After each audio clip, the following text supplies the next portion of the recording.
Hello, puppies and kittens. Welcome to another episode of Quran Lessons for the Infidel. I got a note from Diana, said she would join us if she had electricity, because we know that where she's living is a confused country at the moment. So apparently she doesn't have power right now. But we who do will carry on. And Bogey, you have notes to begin, please. Yes, I do. So, in today's session, we will tackle one of the most used, debated, and debunked miracles of Islam, Surah 57, the Iron. But we have two more surahs to go through with it, and the first one is kind of like a tiny and a shorty. Of the three surahs that we are tackling today's show, only Surah 47 has abrogation. 99 and 57 do stand as is. Allah has not changed his mind about any of their verses, which should add to the fun factor, I'm guessing. So let's start with the first candidate of today's show, Surah 99, Al Zalzala. Zalzala, right? The shaking. It does depict an earthquake, and it does describe the end of days as an earthquake, and it does describe it in an earthquake where the dead bodies are expelled from the bottom of the earth, and the undead people now are walking around and looking at what they have done during their lifetime. And The of course, people who wrote this surah understand that earthquakes don't work that way, right? I don't know. I don't know if they did. Yeah, I I agree with you, Aaron. They have no idea, but they have tried to link the earthquake with what they would like to steer as emotional things, something really going to happen, but they reflected on introducing the dead bodies to the judgment day. You're right. in a way, if you have an intensive enough earthquake with soil liquefaction, the bodies in the cemeteries can be expelled from their places and be on the surface of the earth. So that's a possibility that somebody's seen that, and then he wants to make this a sign or the end of days, a judgment day looking like. I don't have a lot of points in this surah to make. I don't have a lot of notes. It doesn't Well, there's say only one much, paragraph. literally size wise, yes. So, the point, earthquakes are scary events, partly because they don't happen too often, and partly because the damage and destruction they can bring. Earthquakes are quite frequent events worldwide. We may average hundreds of quakes a day, but the vast majority of them are too weak to notice, and many big ones do end up happening in very remote, uninhabited areas. Um, I'd like to just add in Syria, where Muhammad used to visit, he used to do this trade for 15 years after he married to Khadija. In south of Syria, we have a place full of black stones, and that is a result of few earthquake did happen over there. So they are aware of such a thing. Now, I would think this is a metaphor, simply instead of saying, well, look, the lava coming from the mountain, you're going to see bodies coming out of. And the guy who linked things together, pretty clever.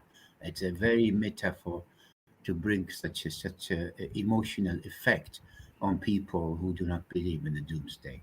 I think that's the idea of the whole surah. yeah, I don't disagree with it at all. You just want to scare people, and you're going to tell, oh, it's going to be that terrible, and yeah. That being Yeah. said, the phenomenon is relatively well understood. I'm talking earthquakes, and in some areas where the causing factors are better known, even short-term predictions are possible. I'm talking about the California, what is it called? Ring of Fire part, Rift Valley, whatever. The San Andreas fault. It's San Andreas fault. It's highly monitored, and they can provide 10 to 15 minutes of warning. It's worth noting that the rhyme in this surah is pretty clear. Yes. And زلزالها أثقالها مالها أخبارها أوحالها. So it's pretty clear, and I think that's another effect to make people believe it is His Highness Allah who's saying that is not a human. Yeah, in this respect, it is very much like the early Mecca surahs, though. Yeah, I just noticed Diana is here, but she's not on the screen. I cannot see her. Yeah, she's not showing, but she's here. Diana, can you say anything? Nope, she's here. Our editor Hi. Very good. Okay, since Hi. you're not using your camera, it doesn't matter that you don't show up. But that's we were having an issue with our video feed. I just wanted to make sure that you were part of the group. Welcome aboard. We have it. We have we it can fixed, hear. Arn. If you want, I can quickly update and refresh, but then we need to pause for just a few seconds. Yeah, I don't think it's necessary. Let's just continue. Okay. Okay, so early warning systems are in place to allow a few minutes of warning time before the tremor hits a populated area. Tsunami warning systems are globally available and can provide hours of warning time for coastal areas. Sorry about the long rant. It's just I was kind of compelled that, yes, earthquakes are obviously bad and they destroy a lot of lives and property when they happen. They're not the end of the world, okay? We're doing fine. This surah does remind me in the style and brevity of the early Mecca surahs. On Judgment Day, the earth would divulge the now living dead, and whoever done an atom worth of good will see it, and whoever done an atom's worth of bad will see it too. This surah also arrives, just like you mentioned it. It will also note that the usage of the word atom in this surah is more akin to the Greek usage of it, being the smallest individual block of matter. We know that not to hold true anymore these days. Subatomic particles, haha. Well, it's the smallest block of matter that retains the characteristics or your traits of that element. Oh, the element, yes. We need to see verse 3. It's an interesting. وَقَالَ الْإِنسَانُ مَا لَهَا. And the human being says, what is the matter with it? He's asking, what's going to happen? What's happening? And all of a sudden, he will get the answer on that day. It will move. It is Chronicles, and it is the God who instructed the earth to do so. So that human who comes out of the graves or people, they're not aware what the hell is going on.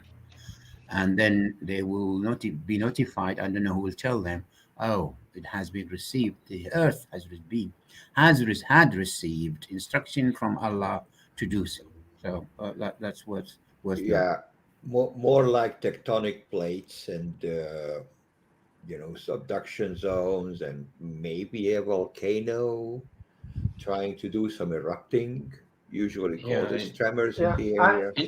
In my language, I have to note quickly that we know that the Hijaz area where the early Muslim or where Islam came from is very highly volcanic.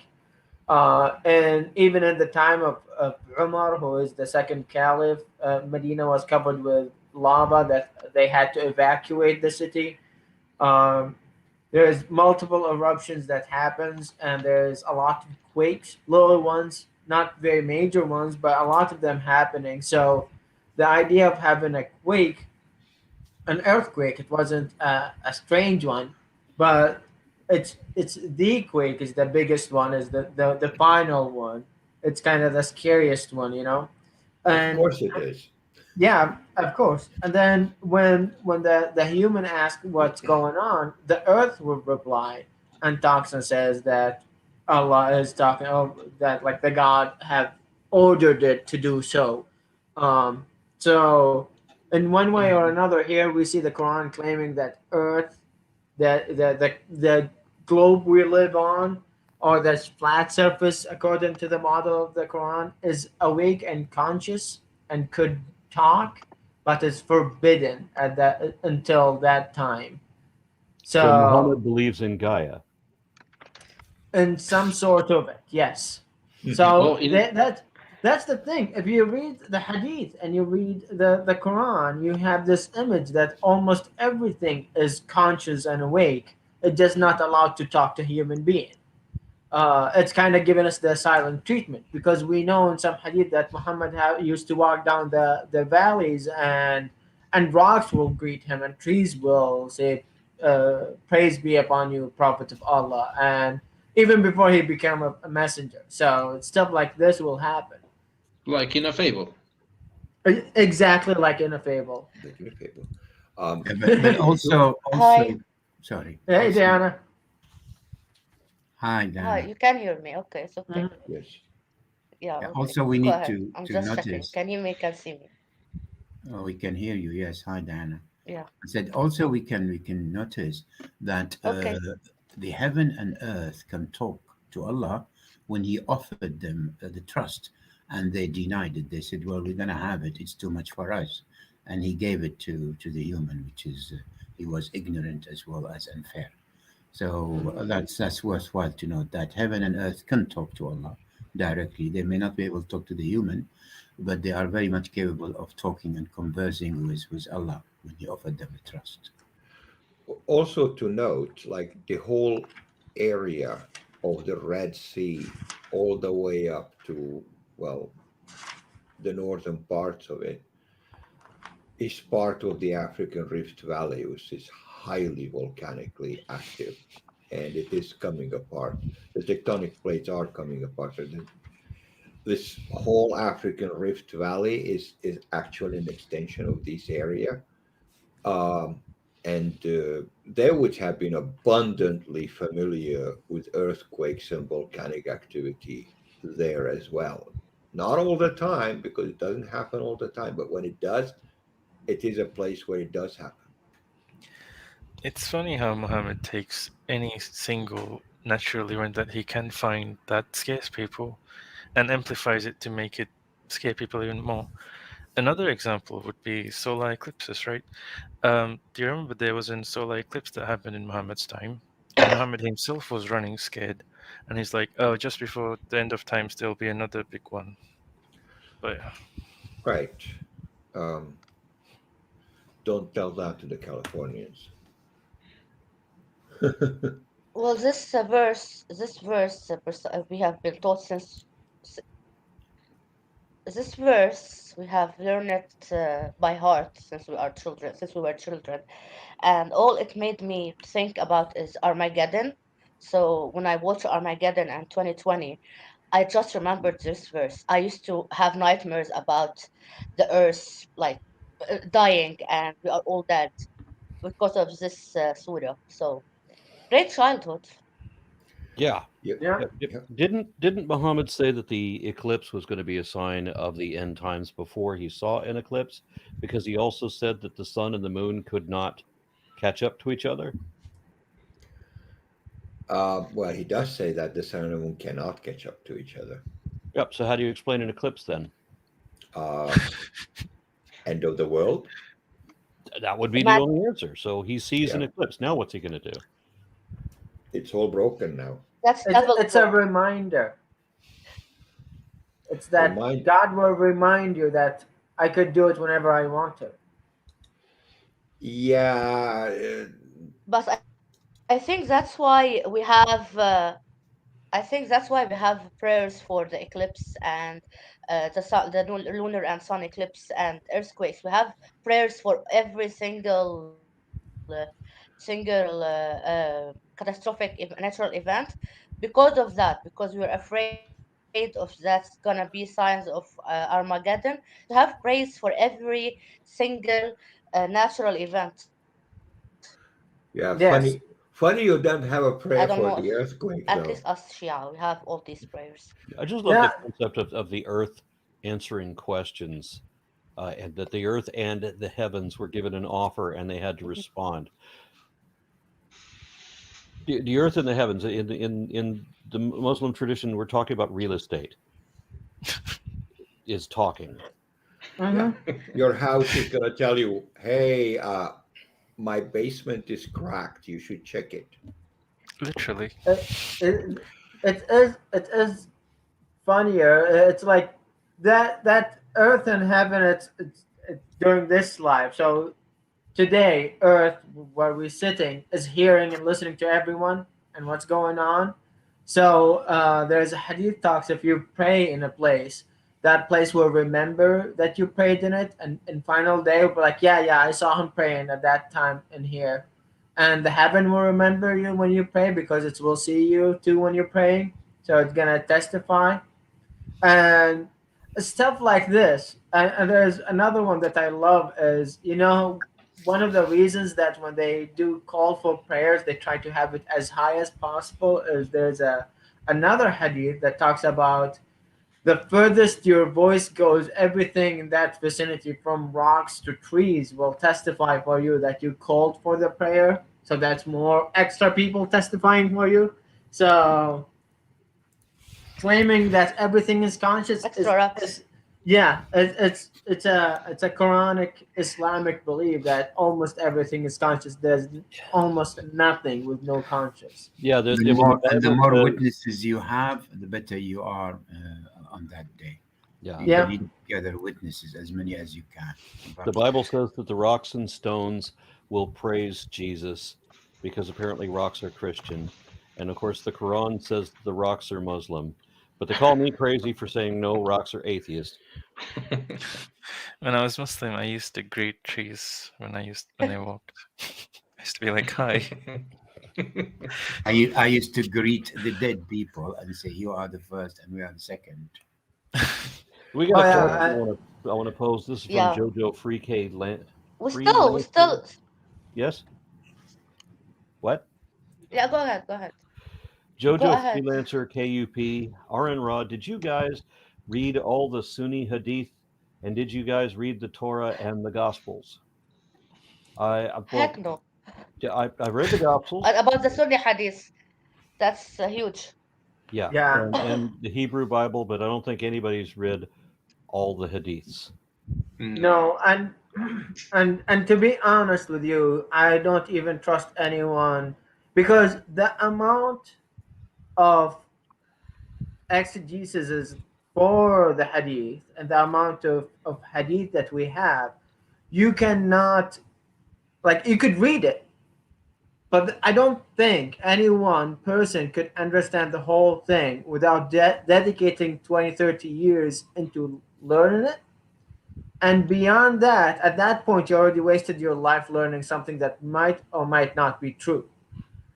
Aren't there more hadiths than things that Muhammad could have possibly Yes. ever said? Yes. Yeah, Like, even that's if he why. was talking all the time, talking in his sleep, he wouldn't have time to speak everything that's recorded in the hadiths. Yes, That's actually something I used to think about when I was still Muslim.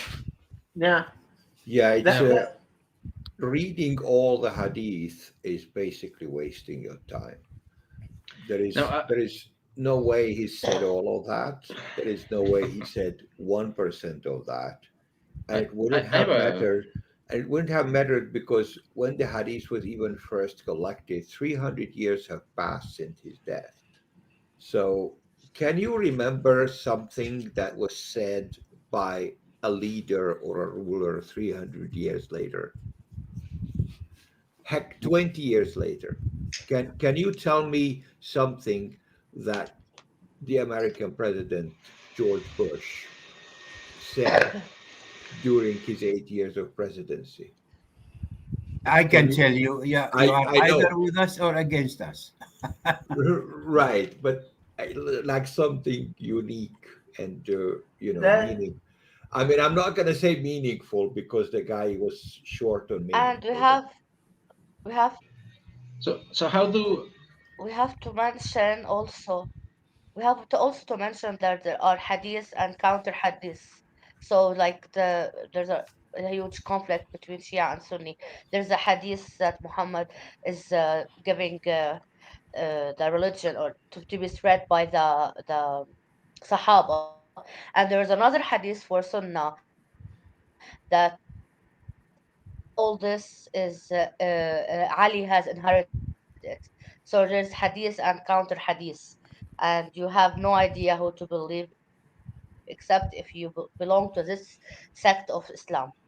As somebody in Yeah, the chat mentioned, it's So almost it's as if not it was even all made up. logical or uh, doesn't make sense to read hadith yeah. because it's all The countering each only other. thing, yeah, the only thing that you Yeah, might want exactly.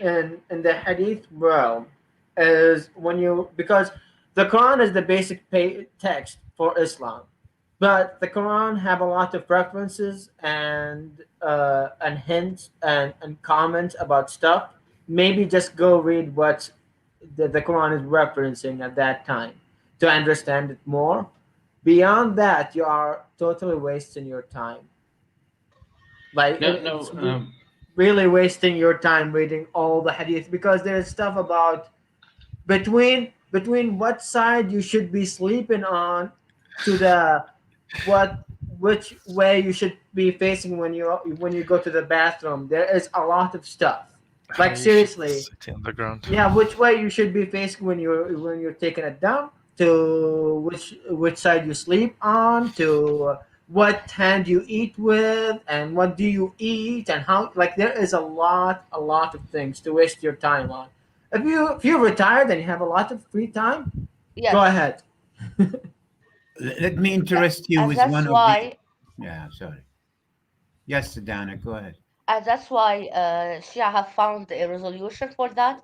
They created something called the ijtihad, and all the imam will do that. You'll read all the hadith and come with the butter of everything else. And if you want to know something, go to your imam that you follow him by heart, and you have everything from this imam. We have something called ijtihad in Shia, which is not found in other sects, and this will make us not never read hadith ever, just the imam, the leaders, So which is not bad.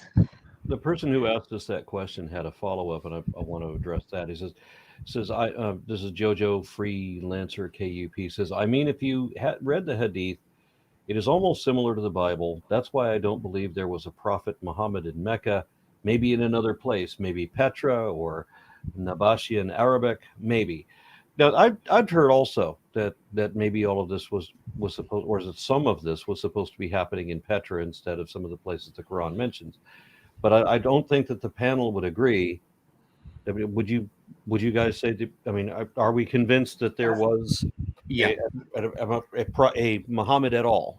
that Yes. was a proposition. That was one of the assumption. Actually, he was a leader, a military leader. He wasn't a prophet as such.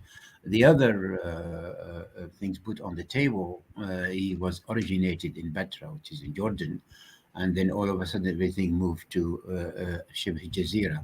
And the other thing is actually it's all a fabrication of the Umayyad, started the Umayyad and ended with the Abbasis. All those assumptions are there, but I don't think we do have any genuine document to prove any of them, to be honest. To the What I have, point, I have, though, uh, us sitting here and saying Muhammad existed the way the historic Islamic reference says he did is merely we are saying, okay, fine, let's put this on the table and let's play this game. We have to have some sort of rules that anchor us.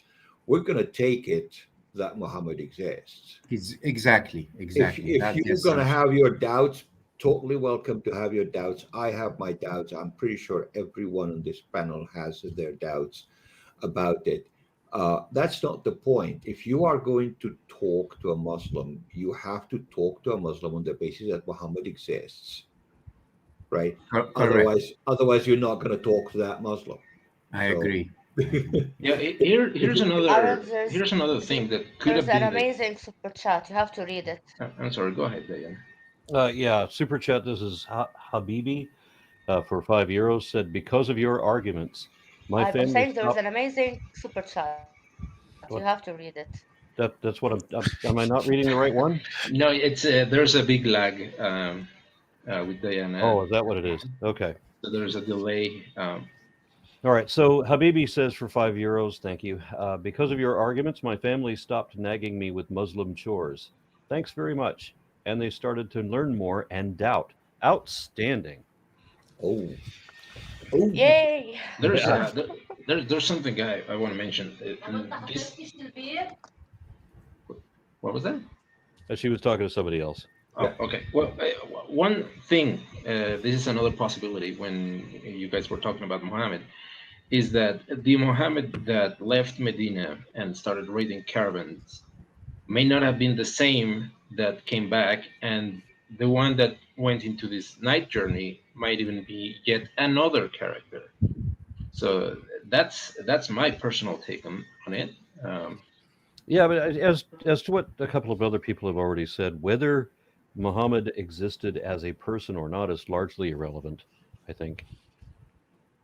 Isn't To it? to the Yeah. to the arguments we generally make, like with the Quran, the personal being of Muhammad or his non-existence doesn't matter. Yeah. Yeah. And This is the book of rules, and we are looking at it with a very close eye. So The fact is, you will never see a Muslim would deny that Muhammad is the last prophet, is the best prophet, the one who concluded all religion for all mankind. That is something you cannot, well, no Muslim can deny. We're talking on those bases. You're right. Yeah, yeah. yeah, the And Mormons and the Baha'i both have prophets after that. yeah. and they are being chased as heretics out of their homes. Yeah. And Um, I would say something about the Betra, the that we know at the time or the period of time that supposedly Muhammad lived in or where Islam came from. Petra had an already a bishop there that was connected to the church, and there were letters, and it's documented. So if there was a religious movement at that time in Petra, he would have mentioned something to the upper the archbishop, the one above him, was saying, "Oh, we have this guy saying stuff about God and claiming to be a prophet. What should I do with him?" Something like this. We don't find that, yet we have document that there was a bishop already established church in Petra at that time, because Petra was at that time was still a lived-in city, not an abandoned one like we have it right now. And there is document about the movement of a tribe, the Arabs moving with a prophet or with a unifying leader. Some of them don't mention names. Some of them call him a prophet, a false prophet, multiple things. But we know that the Arab united behind a guy, and that guy led them to conquer. So, and we end up with this third religion, a third in like Judaism, Christianity, and Islam, this new religion on the scene that came up with. So, if you want to argue today if Muhammad existed or did not exist, one person existed or not, you might argue, you might say multiple people lived at that time. There was one more Lord, one is a prophet, blah blah blah. You could do whatever, but the evidence we have to deal with today is Islam as it is today, and Islam today say there was a one guy, and that one guy was the prophet, the warlord, the prince, the whole thing. Back to the hadith before we move to Surah Al Hadid. Is a very interesting hadith I learned when I was young, and I think they weakened it and they refused to acknowledge it. If you make love to your wife and you do not say in the name of Allah, the merciful, the compassionate, the devil will share with you that making love. He will have his penis around your penis, and then it's your problem. Okay, but if you say ooh, well, yeah, the yeah. spring And I chicken. said to the guy when he told me, why didn't you say that before? Because I don't now I know what I'm having such a problem with my wife at the time. Well, I didn't invent it, I invented it. So and they did weaken that hadith. They said no, no, no. Well, I've heard it, of course, and I told them, but maybe it's one of those hadiths has been faked, just to make sure that you say in the name of Allah before you Okay. make love to your wife. I'm just Okay, having some trouble wrapping my mind around the visual. there In you go. the name of Allah. Well, just to mention hadith, and as we talked Familiar with yesterday that one. about 720,000, that's one of them. Right. Yeah. Okay, so we move to our I have. Thank you for the visual. Yeah, there is a special prayer for when you first come and like get in contact with your wife, have sex, and consummate the marriage. And there's a story. It's a funny story. It's nothing to do with anything. There's a guy that forgot that special prayer. So what he did, he recited the like a riding prayer. There's another prayer when you are riding your car, your horse.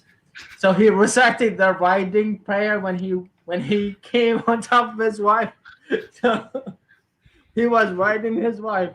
It was the closest thing I came to. All right. Good enough. Why not? As long as you remembered. Yeah. Right. Do you wanna move to Al Hadid, by the way, or Yes, we want to move to الحديد وجعلنا في بأس شديد. Let's go to the miracle. Yes, the crown jewel. I have comments about this, so I laughed so hard. I read this the first time when I read it. It was profound. And then I read it again. It was still profound, and then I realized how wrong and vacuous it was when I looked up the periodic table. Literally took me 3 seconds.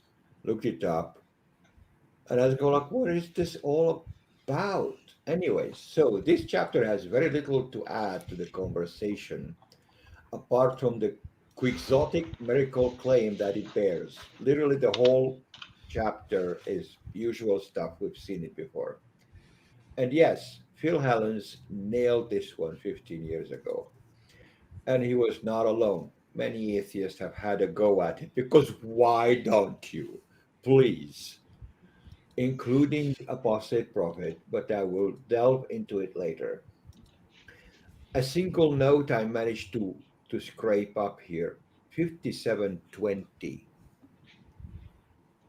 hold on. I have a comment on 57.6 Okay.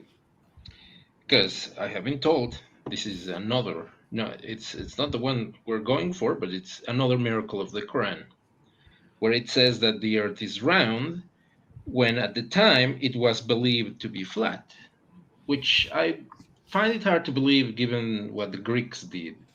But This verse does not say the earth is round. Here's why. It says that. Hold on a minute.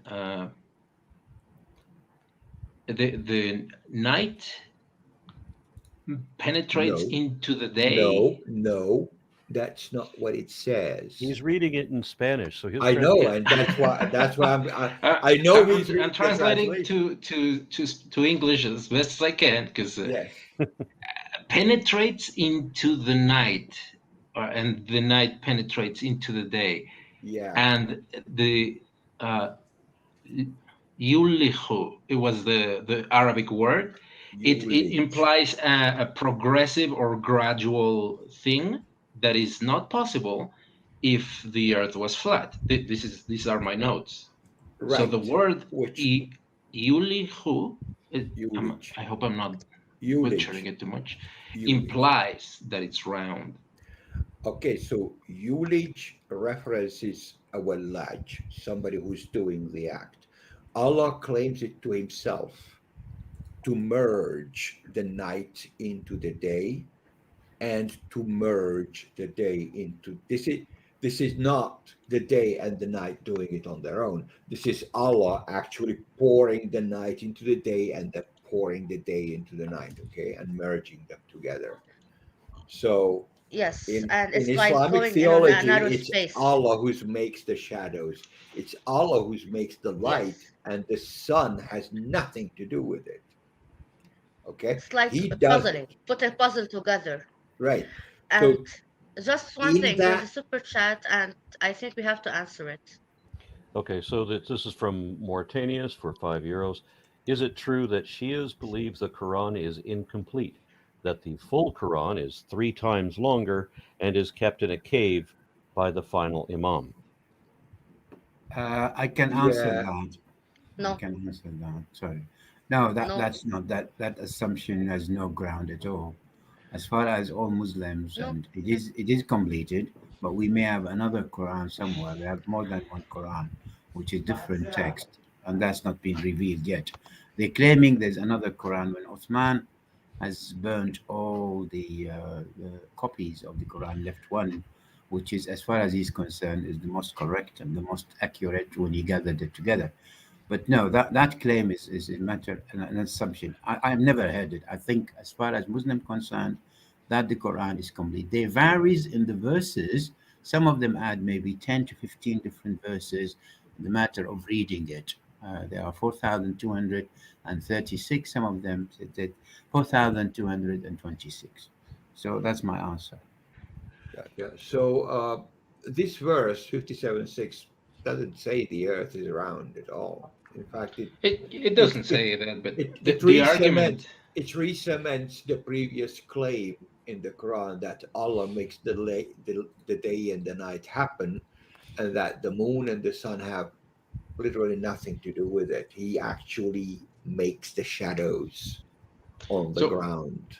what do you think about the word that implies that since it's gradual, it had to be round? I see it as a No, stretch, but that's a that's the that's a argument. That's yeah, the. that's a stretch that snapped a long time ago. Can I Yeah, add? and Can I add here that some Muslims, unfortunately, they're still arguing pretty strong about the Earth is flat, and they're Yes. saying whatever NASA came up with, whatever you see on your screen, is all nothing but fake fabrication of some graphic, nothing else, nothing more. CGI.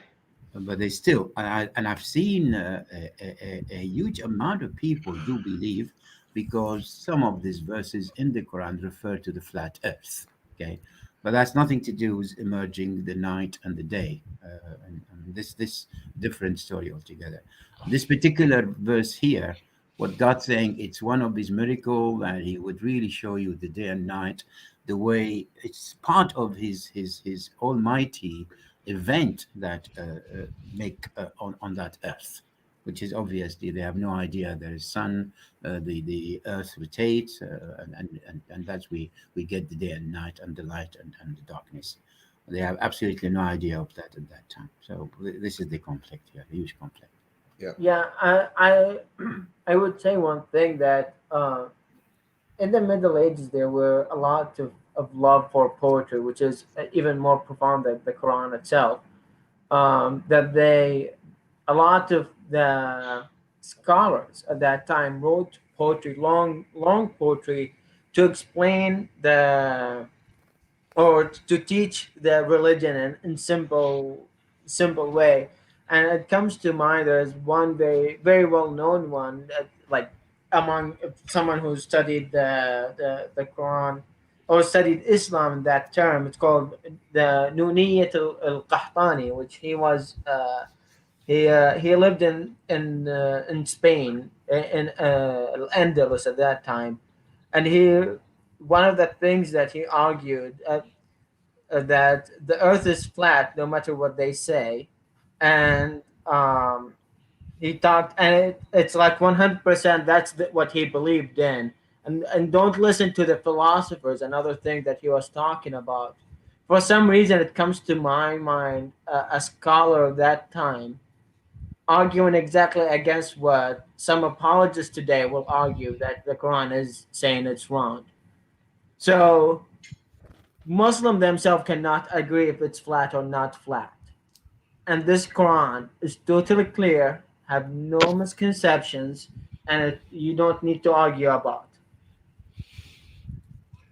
So I'm just saying that to remind everyone, this clear book that we don't need an explanation for, people argue and misunderstand. Well, that's the clarity about it. We keep arguing to Yeah. understand Yeah. what Yeah. is going on too. It's the best clarity ever. Yeah. So I posted a couple of links on the chat. Just you have a look at it so you figure out what I'm going to go about here. 5725. Oh, Come hold on, on. Paul. You have We what? didn't read For 5720 yet. Oh, yeah, yeah, 5720. You haven't gone there. Okay, 5720. All right. So this life is but amusements and games. Your take is precise. Please read it. All right. So the passages, bear in mind that, well, you've already covered that. Yep. All right. So my comment on that is, have you noticed how all religion, at least each of the major ones, denigrate the one life we really get to cheapen our greatest treasure so that we can instead never be happy comparing the lives we live here in reality with the promise of some easier life in an alternate reality, which of course we will never really see. This doctrine is highly poisonous to the human mind and psyche. Um, it's yeah, life. Sure, you can play games and have fun. I mean, that's that's what you do, right? But don't fool yourself. The finality of death is unquestionable. Anyways, so go ahead. so wait, before you jump all the way to 25, I have a couple notes. Before, well, since we were talking about the clarity of the Quran, I have just a quick note on 12, 5712, because it was not very clear for me, but reading several versions, and correct me if I'm wrong, Let's go uh, back to 12. Yeah, 12. Okay. 12, the light that he's talking about is like a light that shines in front of the person. Yeah. That it's like a torch that allows them to cross the bridge that goes to heaven. But because this whole thing is like what happens in the end of times, right? In the judgment day. And it's going to be like chaotic, or it's going to be hell, and they're going to have to cross it. And the stronger their faith, it's proportional to the intensity of the light. This is from a hadith, I think, and well, that's just a clarification of what this light means. Yeah, yeah. I And agree. That's a metaphor. It's the light of their faith, which is they will not have to see, they will see everything clear to them to bath with no problem. There's no something like a torch or anything like this. It's like when you come so confident with yourself, your faith would allow you, Allah would make it as a light coming out of their bodies everywhere. The light of faith is more than the light of torture, and that will show you everything clear to pass to heaven easily. That's what it meant. correct. Yes. And in 17, there's it says that Allah can soften a heart after it has been hardened.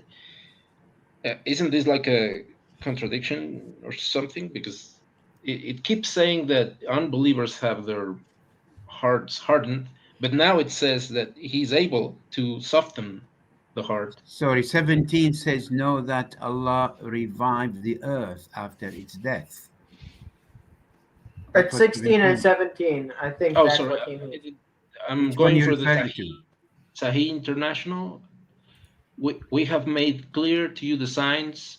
Perhaps you will understand. And there's a footnote. This is from the Sorry, what Sahih verse is that? 17 or what? 17. 17 But says, اعلموا إن الله يحيي الأرض بعد موتها قد بينا لكم الآيات لعلكم تعقلون. Know that Allah revives the earth after its death. We made the signs clear for you so you may understand. That's what 17 is. yeah, there's in this case, the English version is a little bit better. And it has this clarification. It's this Sahih International, that He can soften the heart after it has been hardened. Yeah. So the hearts of the believers might harden a long time, just like your plastic items get hard when you put them in the sun for too long. But Allah can soften those hearts back again. And that's all it really says. In terms of, is it right? So even the believers can end up having hard hearts, um, but Allah can soften it for them if He so wills. I don't see any problem here because, as far as No, God is concerned, He He can do does whatever He whatever wants. He likes when He likes. So there's no Yeah. such a thing as there is fairness in His action. Okay. But Okay. the other thing that support this is Hadith that says that's very very important to say that God has got the hearts of people between His two fingers. He can twist them in any side He wish whenever He wish, and Yeah. that's authenticated Hadith. So that would support this as well. He could make them soft, he could make them hard, and he could throw them in the dustbin as well, either in hell Fair or enough. in heaven.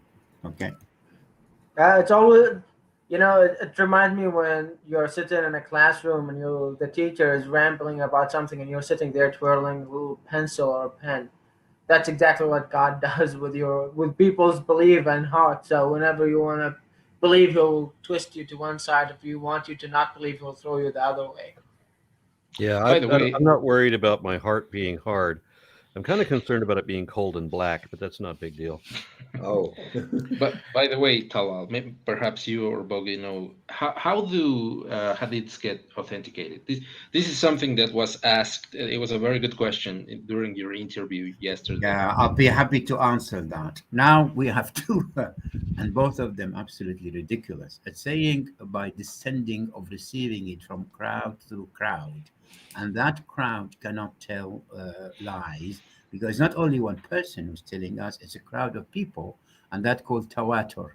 It is receiving it from crowd through crowd through crowd. Those particular crowd has witnessed that the crowd before them or the people before them are people who are righteous.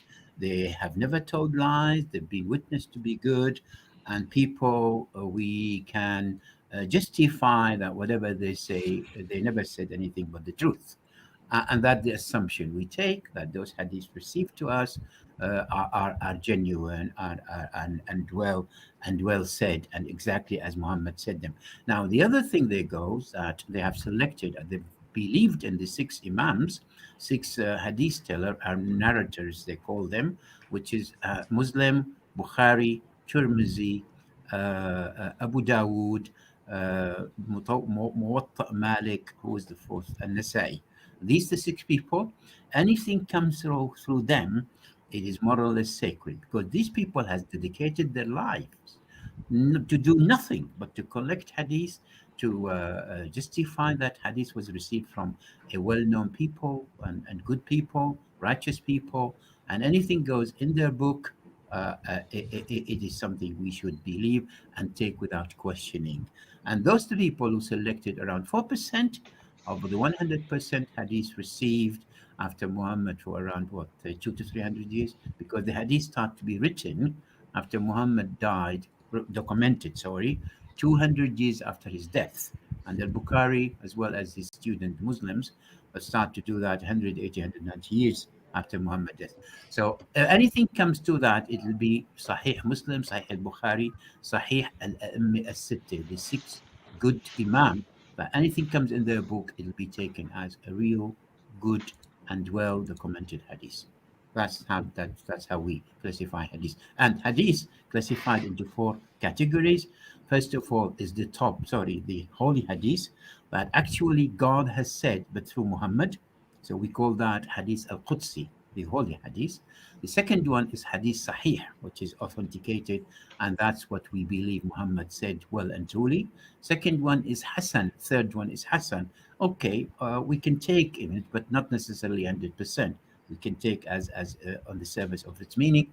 The fourth one is Da'if, which is weak. The fifth one is Al-Mawdu', which is the faked, and the one that's been said by somebody not the prophet, but somebody else.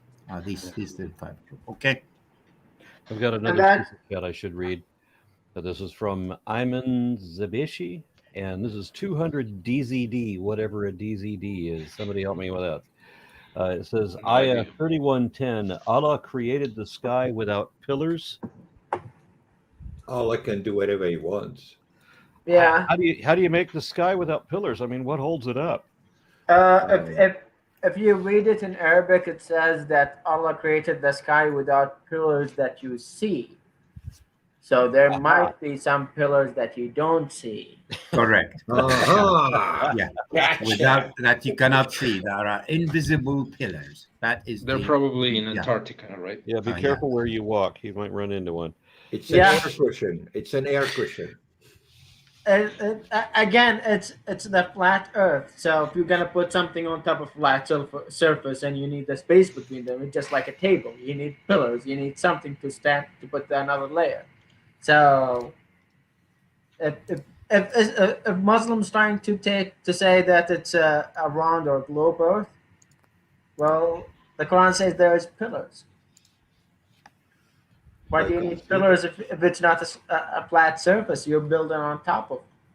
But I think it's I agree with you. What is the two interpretation? The most one that they play on is those pillars invisible, because the ayah, the verse without بدون عمد ترونها, but it's either you do not see or either without pillars. Both has been taken. The one that they play on is those pillars are invisible. You're right. yeah. So it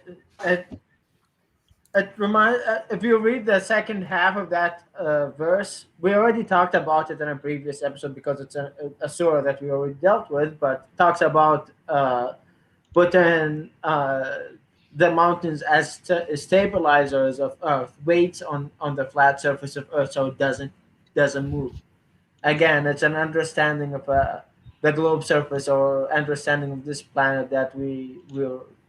Thankfully, science helped us to be way beyond. Yes, so let's go to 25. Yeah. Yeah? So, Yeah. literally, Sūras claim to fame and relevance. As it stands, this verse, let's read it. Yes, this makes it is three mistakes of the surah, but there is more. So apologists claim the miracles are one, the atomic weight of iron is 57. This is chapter 57, which they messed up because obviously it isn't. It's The 90 atomic something. number is 26, by the way. I don't know how they come close. Yeah. Claims 26, we can go into that 26 part. Claims that the iron meteorites came down from heaven, and states that in iron there is great power and utility for the people. So I would strongly recommend watching the video attached to the blog. It eviscerates these claims very well. I will not override what Phil Helen's done here, but I will add to it. So let's do our due diligence.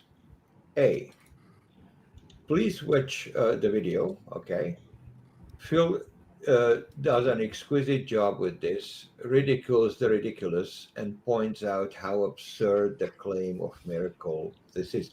The mere claim that out of 100 elements, you got the iron and you got its weight right is basically a 1% chance. If you going to pass a miracle claim with a 1% chance, you basically failed. Also points out that the new metal of the Iron Age was, well, it was iron, of course, and it imbued its holder with great power in war and weaponry, and that the easiest to find source of iron at the time was meteoric iron.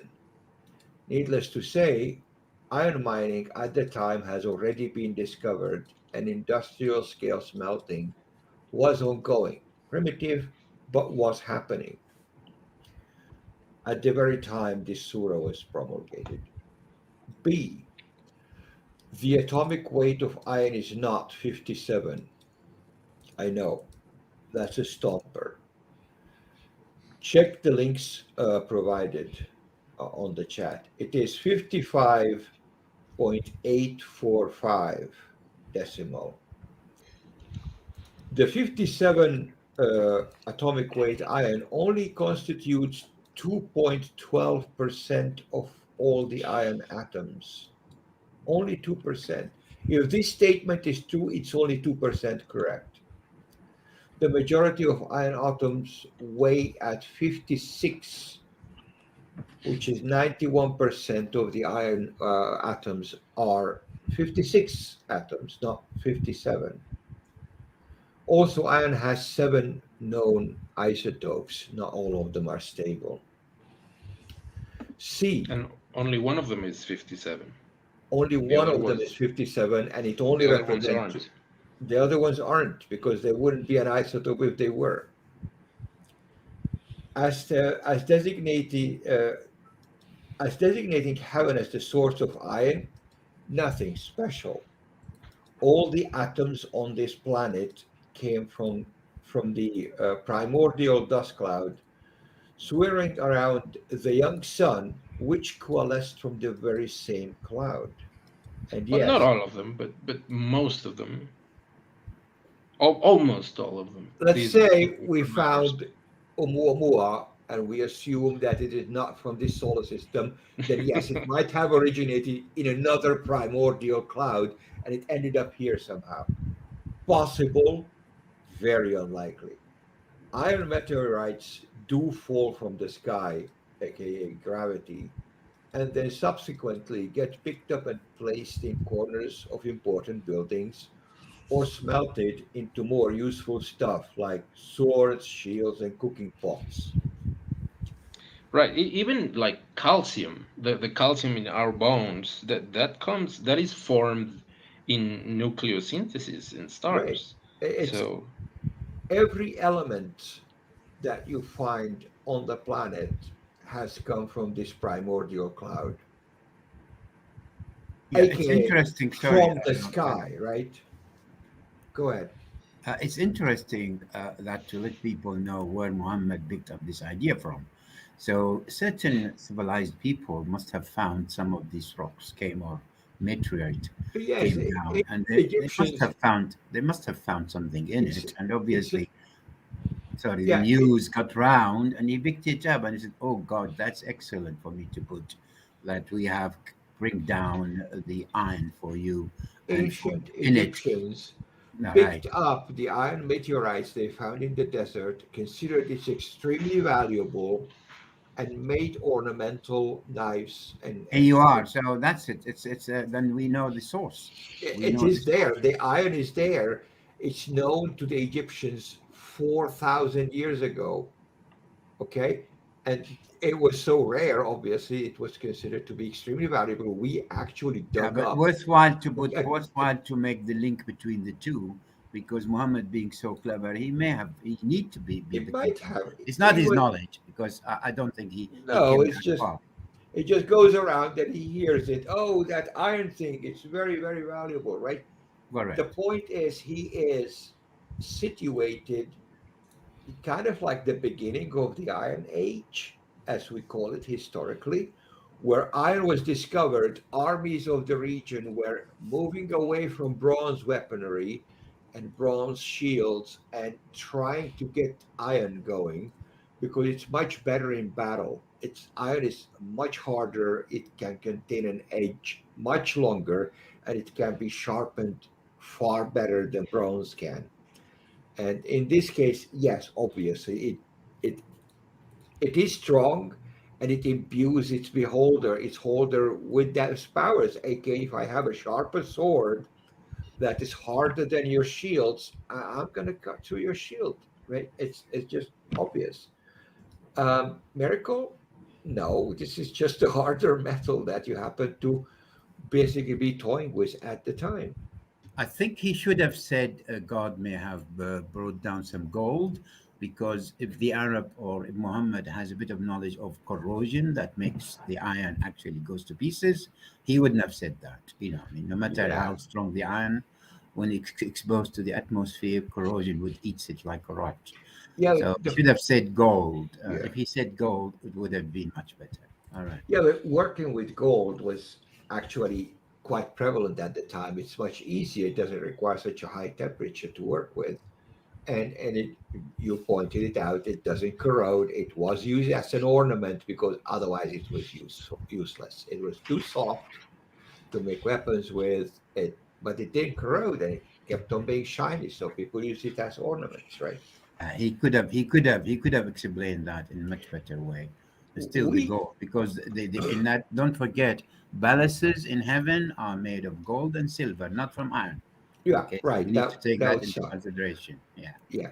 Now we have messages, I think, from the Hyksos Empire, buying and selling iron for gold, and we see the quantities being sent for the iron. It's almost 1-to-1.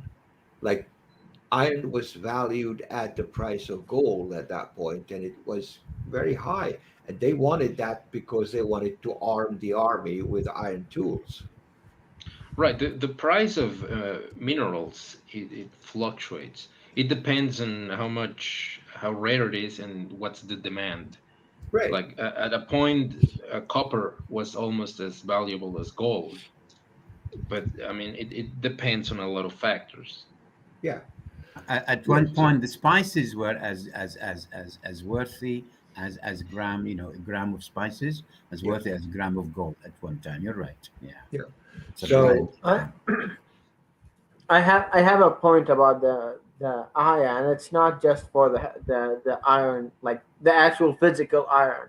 I think it could be another way to look at the iron, that it says that he sent the messengers with scales and measurement for people to be judges, and then he sent the iron to be strength for people. So it sounds to me that Muhammad is trying to situate himself and tell other people, I am the leader. Now you listen to me. I am the messenger of God.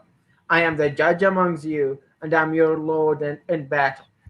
That's what it sounds to me. Even though it's like talks about meteor and iron coming from the sky, but I don't think it's the, at least at that time when the Quran was written, they didn't know that the iron from the sky is different, or they thought about it.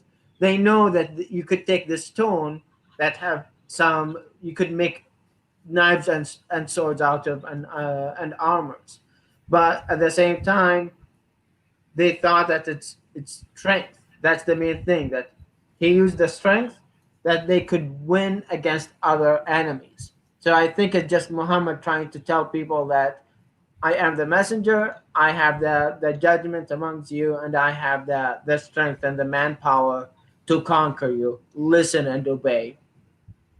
yeah, Mubarak, that's what it sounds as well to the Quraniyin, those who Yeah. need to shape the Islam from having anything rubbish or myths, and that's exactly, they have their interpretations 180 degrees differ. And I agree Yeah. with you there. That's the way they need it to sound, but it's nothing but interpretation, nothing else. Nevertheless, it can be taken by. It's better than to take it as the way it's as it comes in the verse. I agree Yeah. with you as far as how we shape Islam's to have a better look, a better understanding, and the way it has no violence, it has nothing to do with hate, and that's one of the things. Yes, a strong leader, a strong prophet would give us a clear way and a clear path. You're right. Well, And a that's strong Yeah. prophet who has chariots of iron. Yeah. And then the miracle of the Quran, as I see it, being that iron is chapter 57, is the Well, fact that we're reading these in order of revelation. This is not the order it was written in. yeah, this is 90 something, right? Yep, 94. Yeah. That's a big problem with the That's order. a hell of a miracle. The order of the revelation. Nobody could solve so far. Yeah, Anything you got the goes. weight wrong. You got the order wrong. Anything goes. Anything goes there. But hold on, not so fast, atheists. Ooh. I do have a different kind of note here, and the strong point for how this is a miracle is that the word in Arabic used here as for sending down is anzalna. I hope I don't butcher that too much. Which That's means correct. Arsalna. You're right. Yeah. anzalna, which means sending down, and it has only been used in the Quran in a literal sense. They also ends Yep. on other cows, by the way. So, which is Yeah. So okay, so I looked that up, and the word is a little bit different. It was one zella, one zella. So isn't yes. that is it the same word, or It is the isn't it a same little word. different? No, sorry, they're different, but they can't give the same meaning. Different. Anzala, he brought down. Yeah. Anzala, arsala, he sent. He You said, could send that to someone. you You said could send that sideways, you enzela because Allah is high and the yeah, people are not very high. correct. Yeah, So enzela, that's from a high point to a low point, aka correct. parachuting cows and iron. But you can send from any direction, and you have to send it through a media, okay, Yes. somebody, So and sending you is know, is more of a horizontal movement, yeah, correct. versus Yeah, enzela is from the top to the bottom. like the rain. Rafa is from the bottom to the top, right? The argument that I've been given is that this one is literal, while the other is metaphorical in the case of the cows. Can I say something about the interpretation using the Please, Arabic word? There is please. 1.3 million derivatives of vocabulary. Is the most richest language on earth. If you want to use it to interpret the Quran, I think if you go with 100 years, you will never finish. You will find anything you like. That's something I always avoid, because those people find the scapegoats on picking up words to put it in the way to suit the purpose they want to Yeah. deliver. And To that's a big, huge problem.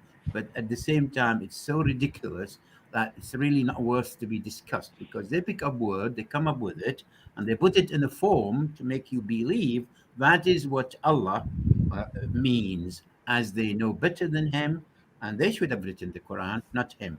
And that's something I try to avoid, because it never right. finish, never to finish, by the way. to the point, uh, when Allah says, what was I going to say? So when he, well, I lost my thread here. Your Anyways, train of thought continue. Well, derailed. I tried. Right. So the note that he is sent down these things is just. Oh, my point was that the apologist actually took it as a physical drop down from the sky. Okay. And they used it actively for many, many years. And oh, yeah, here is the evidence. He dropped it from the sky to the earth, and Zela, right? So we know it should be metaphoric because, yeah, I didn't. Well, he dropped it, true, but it wasn't him. It was the primordial dust cloud, right? But and but they used it this way, like the apologists used it and weaponized it with this meaning. Yeah, um I'm glad you brought it, by the way. It's worthwhile highlighting. I think that's a good point, because the same verse, there's another verse says, وَأَنزَلَ مِنَ الْأَنْعَامِ ثَمَانِيَةً. He brought down from the herds or the animals 8 pairs. And I still don't know. There are more than 8 pairs. That's a reference to the Bible when he's talking about Noah's story, because in the Bible itself have a contradiction there. It's either 8 pairs of the clean animals, Here you which are. is We got it. You got it. Here yeah you are. Here you are. Yeah, that's yeah clear. right. So because they used it in this drop down meaning, we are free to pick it up that way, right? Yeah, I think Yeah. something. Yeah. Uh, anyways, I don't have another note on this surah unless you want to bring something up. One quick note in here's more in 27. Muhammad is praising the Christian and talking about how soft and gentle they are. Um, because I think trying to think if it's his first time kind of interacting. Probably by that time, it's his first time interacting with the Christians, and because most of the Christian at that time were not centered in when he lived, he had more interaction with the Jews, and the Jews kind of laughed him off. So he's trying to find allies now amongst the Christians, but he didn't like that they had monasteries and monks. He liked that they had. It's okay to have monasteries and monks, but God didn't really want you to be monks. He wanted you to be an active member of society. So there is some argument from this ayah that Muslims should not have monasteries and monk-like behavior. So Yeah, that just a agreed. quick note. So It's a good point. It's a good point. I agree. in Sorry. Yeah. Islam, it is frowned upon to isolate from people, Yeah, which is kind of like a strange position because Muhammad did it. Remember Hira? yeah, So in essence, it is sunnah to do, but it is being frowned upon here. So, but the stance in general is no, you should not isolate yourself like the Christians do in monasteries. But then again, during Ramadan, there is a practice of isolating yourself in the mosque, right? Yes. So it's kind of like a fractured view of this social position. Don't isolate, but Muhammad did it. It says don't isolate again, but then they do it again. So yeah, you figure it. Ah, it's okay. It's very clear, basically. Yes, yes. This in this question, when it says don't isolate, a lot of Muslims will say, yeah, we should not do the Rahbaniya thing because that's frowned upon in the Quran. And then you immediately say, but Muhammad did it, right? So it's basically taking a jab to Christians. It yeah. is. Yeah, He effectively. is in the softest way Islam will Yeah. ever jab anyone. Right. Before we finish, Nobody went to hell on with this one. yeah, before we finish with this surah, the last verse, I think 28, it's very interesting. I'll read it in Arabic and then you can tell me, somebody tell me to double business here. يا أيها الذين آمنوا اتقوا الله وآمنوا برسوله يؤتكم كفلين من رحمته ويجعل لكم نورا تمشون به أو تمشون به ويغفر لكم والله غفور رحيم. What struck me here is, and believe, oh well, all you who believed, be conscious of Allah and believe in his messenger, he will give you a double portion of his mercy. I'm not too sure what exactly he meant by that. I'm having trouble That with means it. the mercy is that he's not going to torture you, so he's not going to torture you twice as hard. Okay. That explains it. Okay, fair enough. Right. It is. This is just like having some more of mercy. And the following verse is another jab at Christianity, unless I'm mistaken. Yeah. I can read it. لئلا يعلموا. Is that 29 you're talking about, right? 29. Yes. لئلا يعلم أهل الكتاب ألا يقدرون أو يقدرون على شيء من فضل الله وإن الفضل بيد الله يؤتيه من يشاء والله ذو الفضل العظيم. Interesting.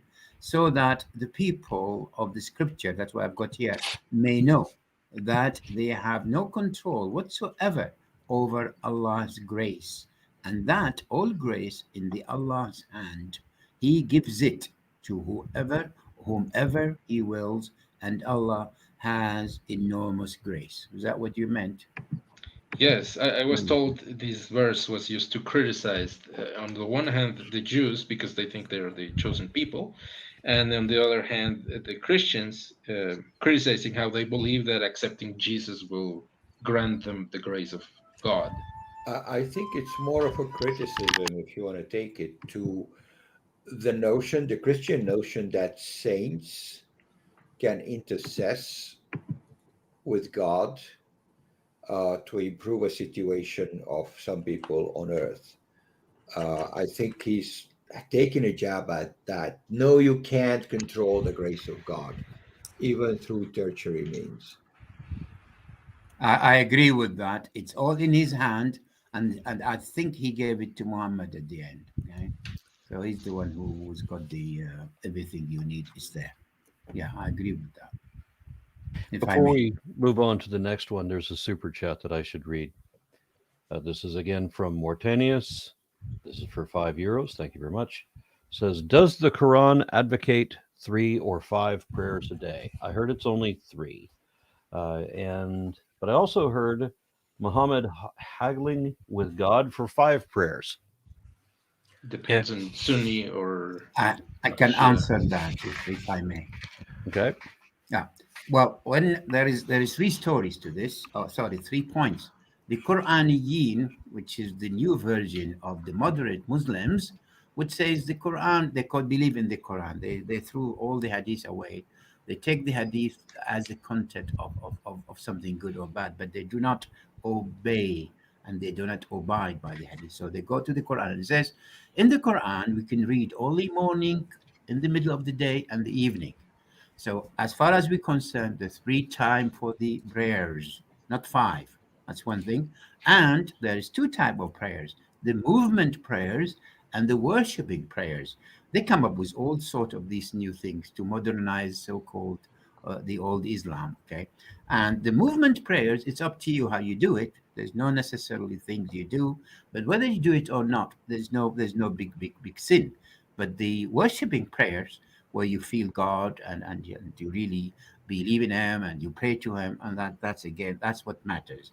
Is for you to be righteous. Now, this is as far as 3 prayers where they came from. 5 prayers is what it says in the Hadith. Pray as you saw me prayers, and he dedicated 5 prayers, which is the morning and the afternoon and the afternoon and the sunset and the evening. That's 5 prayers. Now, as far as where the 5 come from, when Muhammad ascended to the heavens and he came to the Sidrat al Muntaha, which is above the seventh, the crown above the seventh sky, he huggled with God. And God, he says, go and order your people 50 prayers. On his way down, he met Moses and he said, what happened?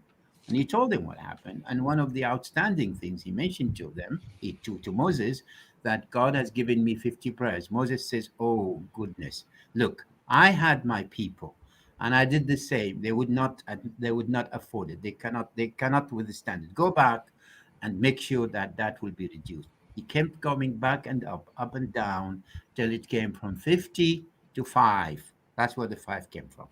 That's what the hadith says. Okay, so the 3, the 5, and the 50. That's the story of them. Well, that's what we were told, and the Sunni, all the Sunni as well as the Shia, I think, would agree of what I've said now. Okay. And the 3 prayers a day, it came out of Judaism. Just a quick note. It's a Jewish practice that you have to pray 3 times, and there's special times for them.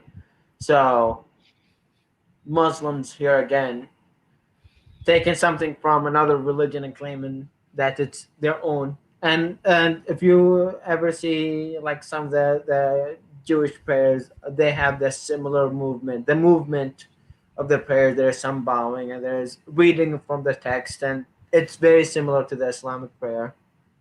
And by the way, I forgot one important note here.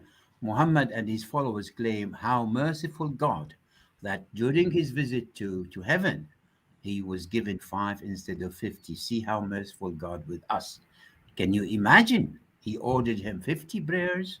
What would happen to us? So that's one of the mercy, one of the grace God has given to Muhammad, that during that haggle, he managed to reduce it from 50 to 5. I was told But that 100 times. It is Imam also read very well. possible that Muhammad was so successful with haggling, being a merchant with roughly 20 years experience at that time, that he might have reduced it down to 3, and we just don't know about it. Yeah. Possible. And Everything possible. and here again, it's like that's why when you come down, that's why the new standing of the Quranism, that it doesn't really stand that much, because they have to understand the Quran, you have to look into the hadith. You have to read the tafsirs. You need to know the stories behind the Quran. So when someone says, well, the Quran only says that you have to pray 3 times, so I'm just going to pray 3 times, and if you are like a Muslim, they're like, no, you have to pray 5 times. But the Quran says it's only 3, mentions only 3. To the point, the Quran mentions the times of day, so morning, Yeah. noon, and evening. And if you look at the Islamic prayers today, there is one in the morning, there is one in the noon, and there is 2 in the evening. And There is one in the afternoon. Sorry, there is one in the Yeah. afternoon, and there is 2 in the evening. So it's not really out to lunch completely. They just have. I mean, you at the same point you could have 2 in the morning, 2 in the noon, and 1 in the evening, right? Uh, Yeah, and that's the thing. We're talking about the prayer. It's one of the pillars of Islam. right. It's so, and if you in Saudi Arabia, I know that for a fact that if you do not pray in the mosque, and somehow someone report you to the authorities, and you end up going there and you claim and you say that you do not pay at all, you'll get the punishment of apostasy, no matter if you believed or not. If you're a man, That right? Yeah, if you're a man and you don't go to the mosque and you don't pray in the mosque, and you get reported to the authorities, so like you basically get executed if you do not say, like, you claim, if you say no, I'm not going to go pray, that's a death sentence.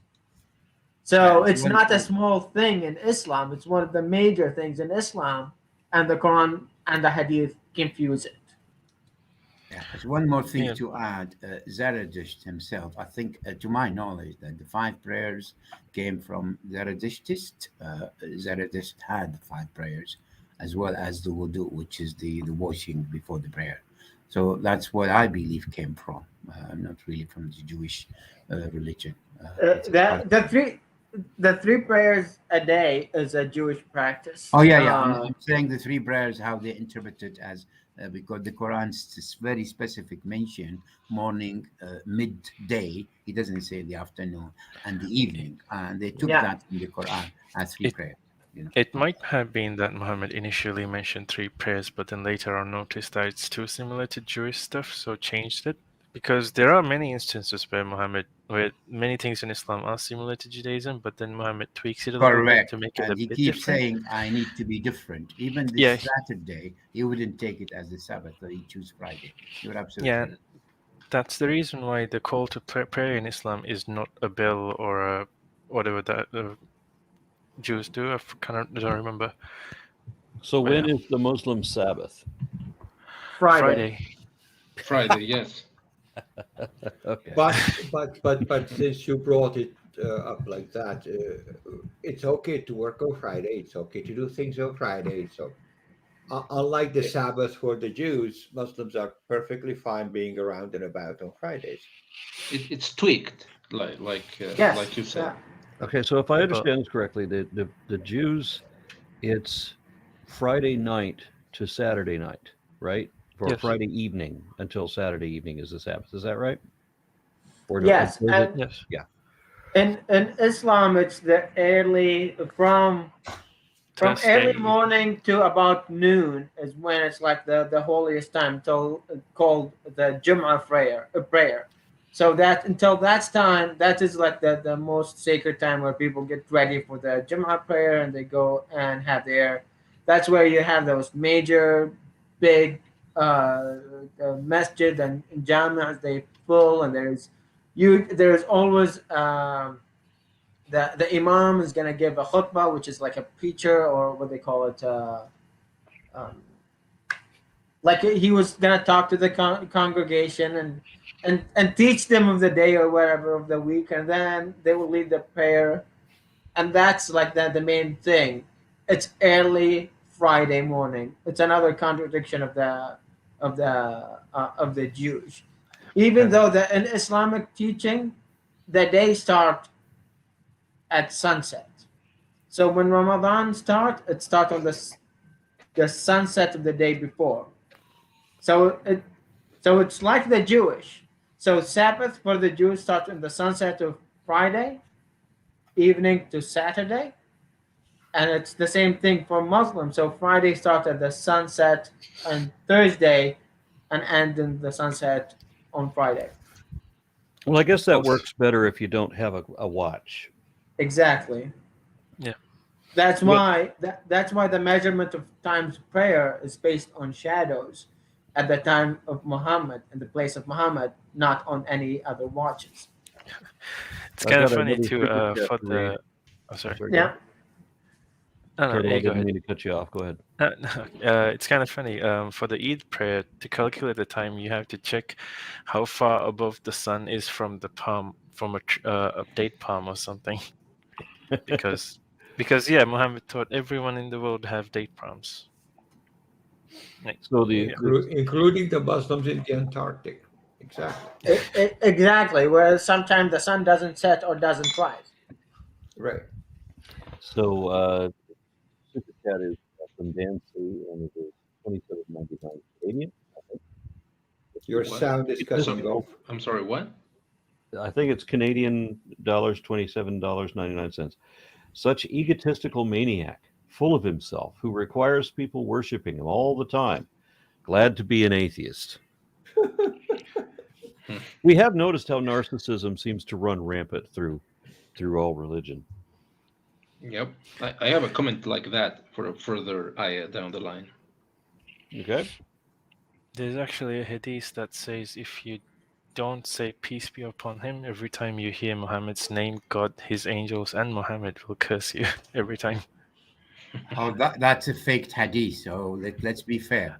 That's But they a fake repeat hadith. it in every Friday prayer, though. No, that's a faked hadith. But if you say peace be upon him, God will return his soul to him, and he will reply to you, peace be upon you as well. Well, that hadith is more or less sunnah believed in him. Okay, that's one of the reward you get.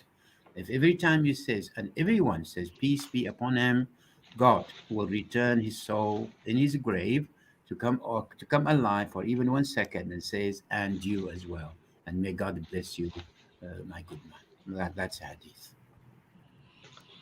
Okay. Surah 47. Son ideas. Anyone in for Surah 47? Yeah. It's called Muhammad. Right, Okay. 47. Okay. Name sounds familiar from somewhere. I think I knew a guy with the same name. I think I do, but hey. 47.4 is my first note. And 47.1 refers to us by any chance?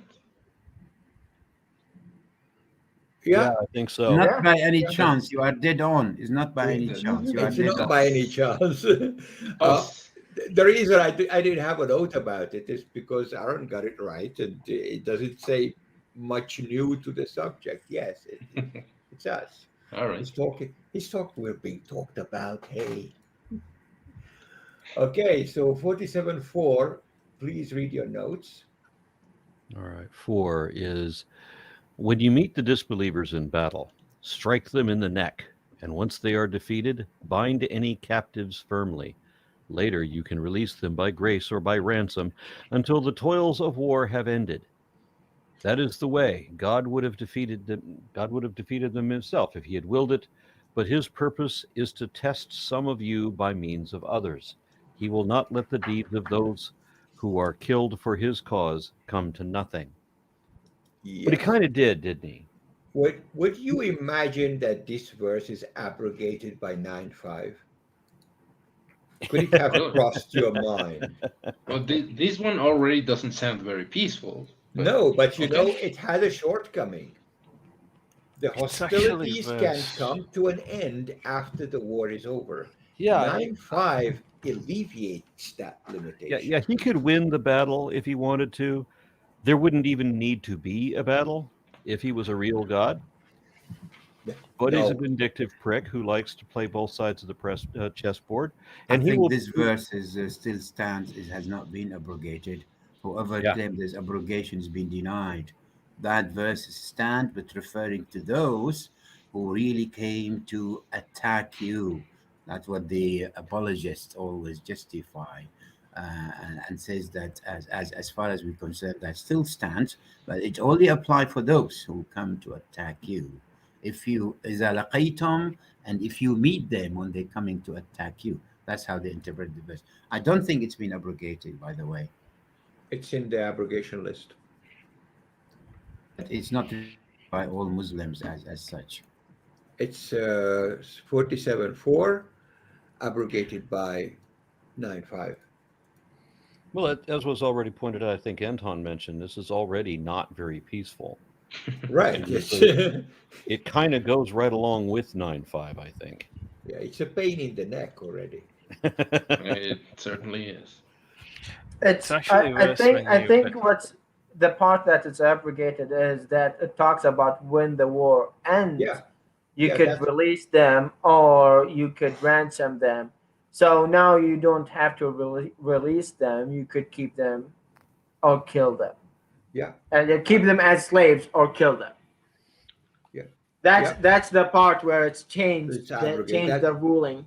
That's what I said in my notes too, that the Yeah. abrogation actually touches the part where this one is time limited until the end of the war, and 9-5 alleviates that limit because 9-5 doesn't add to it in Yeah. terms of how violent and hurtful Yeah. you need to be. What it adds is it removes the limitation for when do you stop doing that. Because by the time 9-5 is on Muhammad, when it's revealed to Muhammad, it's an open war season. So basically, it was anyone who doesn't listen to me, I am the Lord. If you don't listen to me, I will kill you.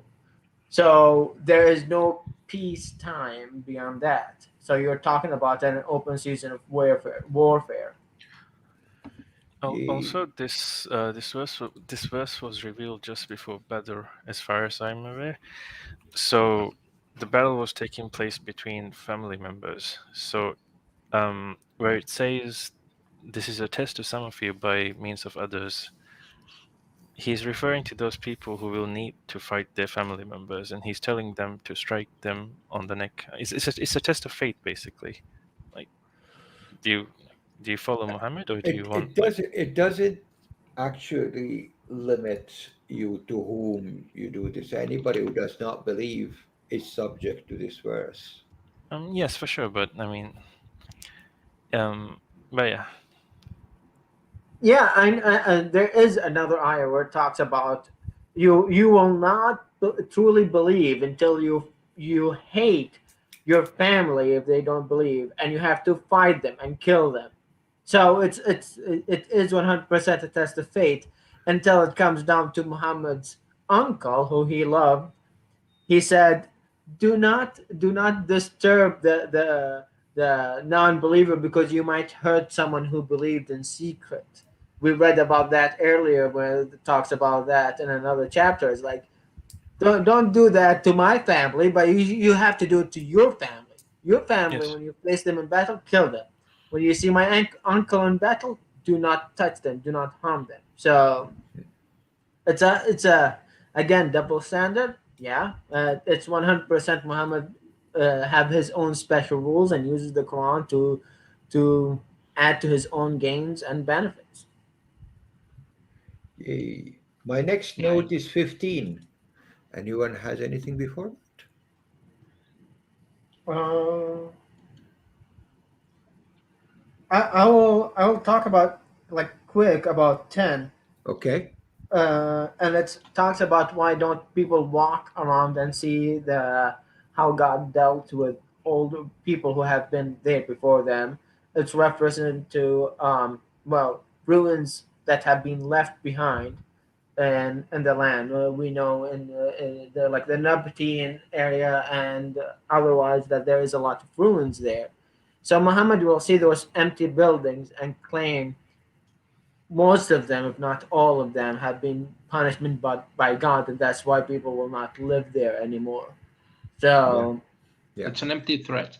exactly, It's literally it's an is. empty threat. You look at an empty city that's all abandoned and destroyed, and you say, "You see, they did not believe their prophet. They did Yep. not obey him. You see, that's what happened to them." It might work with a 10-year-old, but you know, Let me add one thing that verses 4 conflict totally with Surah 8, verses 67, which says, "It is not for a prophet to take prisoners before he has conquered the land. You desire the materials of this world, but Allah desires the hereafter." So that is, God did blame Muhammad. Well, actually, Muhammad making in a way to put a real fear with Quraysh, so they will never think to fight him again. So because he did at one time, I mean, the verse number 4, as you said, says no problem. You could take those, you could fight them. Whatever you take, you can exchange as a prisoner of war. But again, comes this verse says, well, what the hell have you done? Because in Badr battle, we understand he did ransom some of the prisoners of war. And immediately he said, well, God has blamed me for that.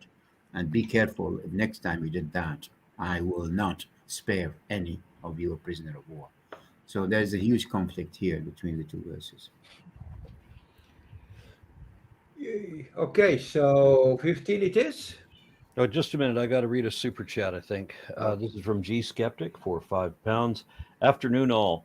Does anyone think Moses telling Muhammad to haggle with Allah is an homage to the joke about Jews being good at bargaining?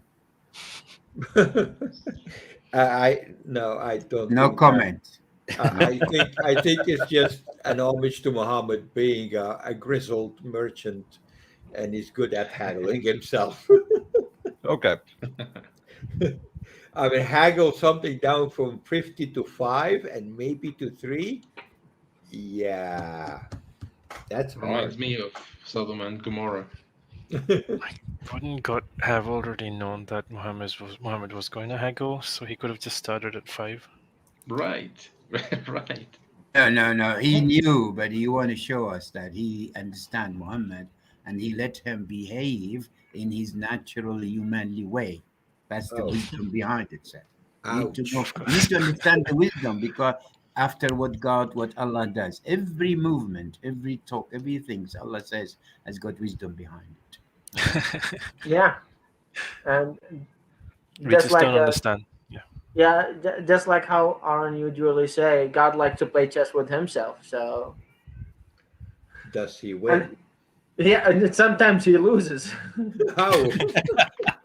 How can he lose? Okay, so 4715.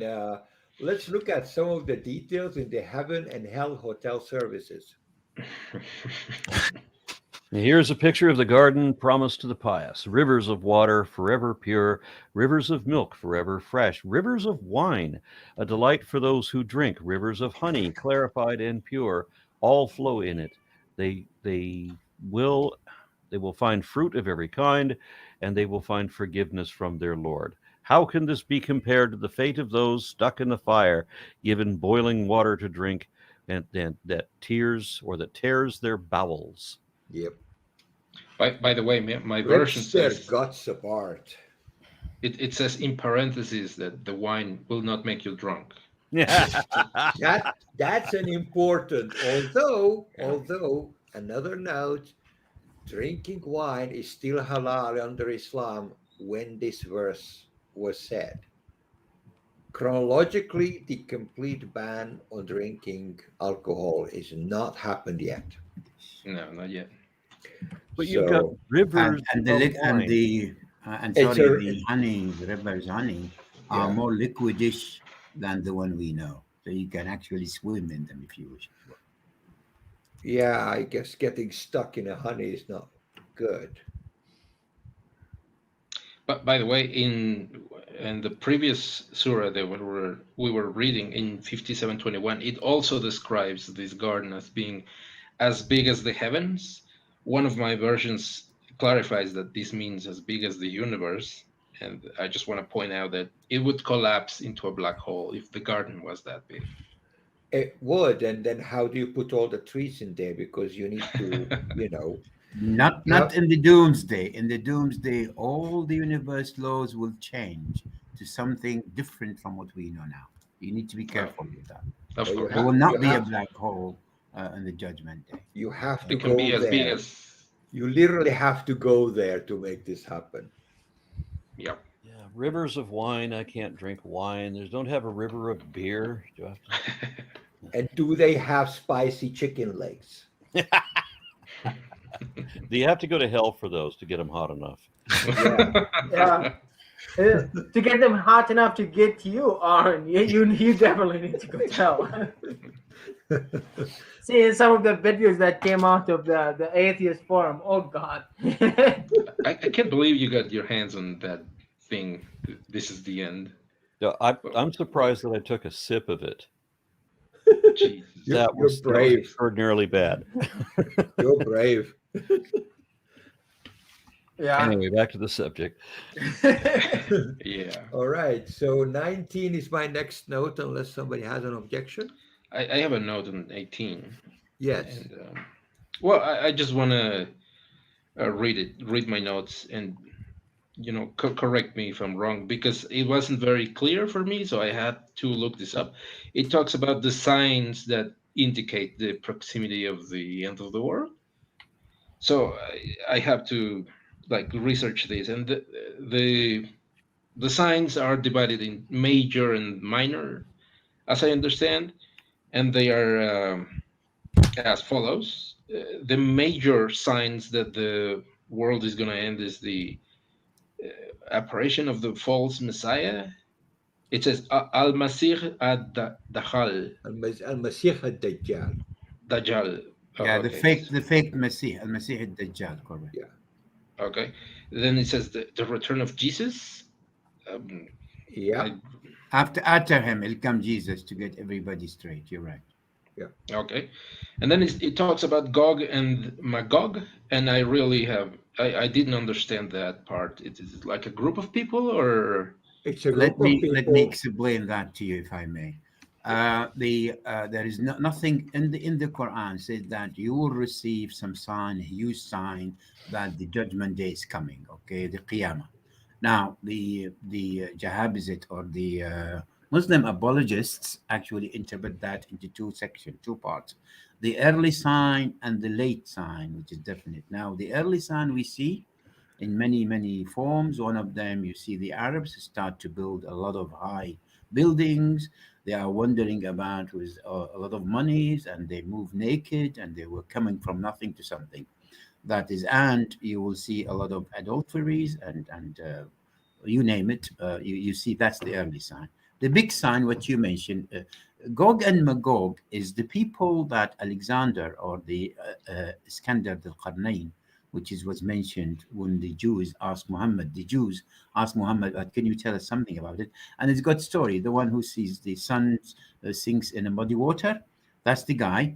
So on his way, on his trip, when Muhammad says he met people which called Gog and Magog, those people, as far as we concerned, the story goes as follows: they do not talk, and he must have had an interpreter to talk to them, and they're being hurt by somebody else. So he built a big dam from iron and silt and you name it. It's in the Quran that they bring me some iron, bring me some things to melt together, and he made a big, huge barrier between us and them.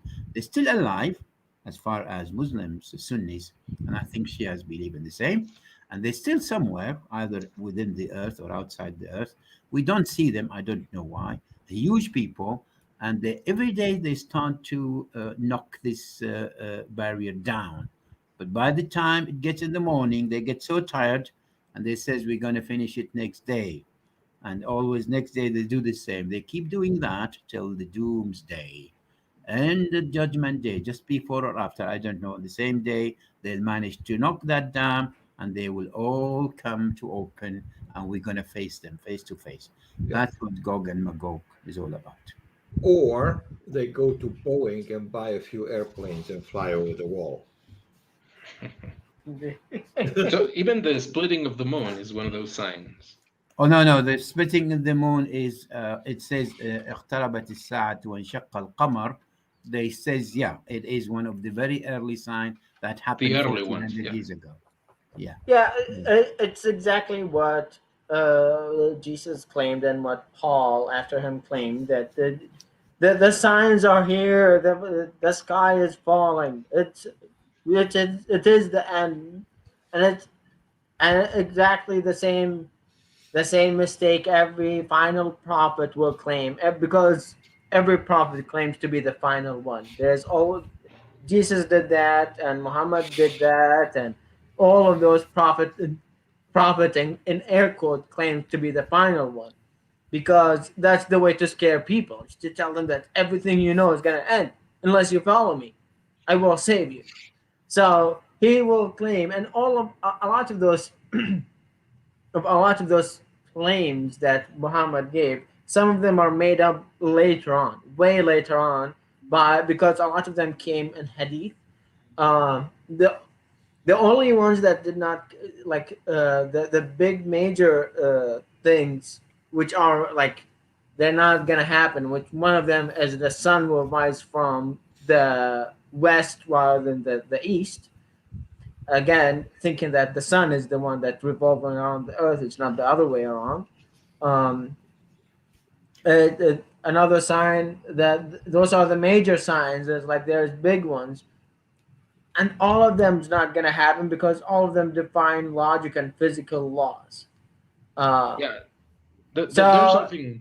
yeah, don't worry about them. I definitely say there's no, as a non-believer, I'll say there's no day, final day, at least not soon. Yeah, there's something I want to mention about this, because when I was looking into this, I was told, like, here, read this, and it was some tafsir, I think, I don't remember, that explained this, and they were telling me that, well, one of those signs is that the Earth is going to reverse rotation, but this is because they keep peddling this idea, this assertion that the Quran says that the Earth is round. And I read, and it doesn't really says that the Earth is going to reverse rotation. It said that the sun will rise from the west. It doesn't Right. necessarily. If the Earth reverses rotation, That's correct. That's correct. if the Hadith Earth says, reverses in a rotation, you don't care where the sun is rising from. yeah. Trust me, Yeah. you won't be around to care about it. Yeah. But Yeah. that's true. Taking from the hadith says when Muhammad. Oh gosh, who's that? No, What no, was that? that was not me, I swear. That's a parrot. That's a What you parrot read is making correct. dog Taking noises. from, sorry, what you read is correct. Taking from hadith says when Muhammad comes to his followers and says, "Do you know where the sun goes every day?" And they says, "Well, God and the Prophet knows better. We don't know." And he says, "Okay, I'll tell you.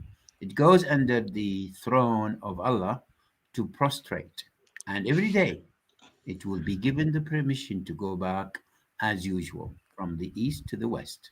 But on the doomsday, it will not be allowed to go back and to go in the same way. It will be instructed to go back on the reverse, and that's when the doomsday will be. And you will Yeah. see the sun rising from the west, not from the east. That hadith is authenticated and acknowledged by all Muslims, by the way. So what you the read, As Earth is if the fixed sun and the were sun orbiting. does the sun is doing right. the moving. Yes. So this hadith, this is supposed to have been something that Muhammad said, but we all know that it wasn't something Muhammad said. Is that right? This we is an do authenticated know that hadith. he didn't say, but as far as Muslims concerned, it's well to as far as they're concerned, they believe in it the same as they believe in the Quran. It is an authenticated hadith. I can give you the reference. I've heard that 100 times, and it's still there. Yeah. So literally to deny this hadith, you would have to maintain that Muhammad doesn't say the truth all the time. And if that's the case, then nothing that came out of Muhammad's mouth can be taken as truth. But don't we have the same situation in realizing that the sun isn't making any movements here? Well, you're wrong. The sun is making the movements and the earth is fixed and flat. Apologists go further than that to justify, because there is 5 verses, three verses in the Quran says the sun moves to a destination. Only God, where is it? What they says, oh yes, the Milky Way has got the sun, and the Milky Way expanding and moving, and that's what the Quran meant. Is another twisting way they come up to justify what's being said is correct. Just to highlight this particular point, what I studied, their excuses of how the sun moves, and this is how it moves. It moves along with the Milky Way to a destination. Well, we acknowledge, and we told them the universe is expanding, and that's part of it, which is the Milky Way. Well, God never mentioned the Milky Way or the universe or anything like that, but as far as they're concerned, that's what he meant. Okay, 4719 is my next note. I need a t-shirt. I will order one just after the show. I'll add another t-shirt and a couple of lapel pins and whatnot because I'm running out. So that's why you were The complaining T-shirt. about What verse is the T-shirt is mentioned in? It's 4719. I'd like a T-shirt. Okay. It's a t-shirt. What do you know what a t-shirt is? 4790. A t-shirt Sorry. is what's linked on that verse on our Oh yeah, blog. that was my comment on it, Talal. Yes, it's a correct. I love it. I'm gonna Yeah. get one for sure, maybe two. So concerning this verse, wasn't Muhammad supposed to be incapable of sin or something? Which verse is that you're talking about? Sorry. 19. 19.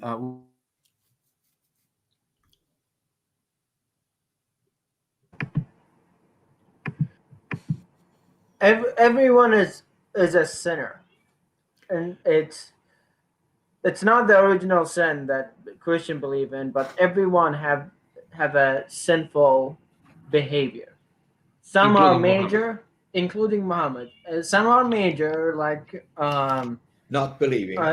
not believing. That's a big sin. Yes. And some are small, either getting tired while praying at night, something like that. It Or could kicking- be, Or kicking a kitten across the road. yeah, that's a big sin, and you will go to hell if you kick a kitten across the road. There's no joke about that. Yes. I got another comment that I should read here.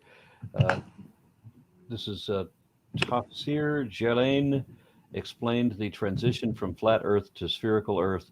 Ibn Baz of Saudi Arabia preached the flat Earth until Sultan bin Salman went into space in 1985. That's And a then joke. what happened? Just a joke. Just a And then joke. what happened? Yes, and you know what? My dad at that time, he was in the mosque, and that Friday, because there is a verse in the Quran that says that they will not rise to heaven except with power, which translates to sultan. So when he went to space, he said that the Imam that day said that this is the sultan that the Quran talks about. Even Oh. though when you read the tafsirs, it talks about power, it doesn't talk about one guy. So everyone will make their own tafsir. So the two SRBs on the side of the space shuttle are the sultans, right? Yeah. Got it. But just going back to whether Muhammad sins or he doesn't, yes, he does. And he made a few innocent mistakes, as the Quran says it. And the wisdom behind him to sin is to teach us that he's nothing, but he's a human as well. So that's the wisdom. And God will give him some incentive. One of them, he didn't say, inshallah, once the three or the group of Jewish people came to ask him the 3 questions. One of them about the Iskandar or the Dhul Qarnayn, which is the man who traveled the earth, across, and he found the sun sits in the muddy water. The second, what is the spirit?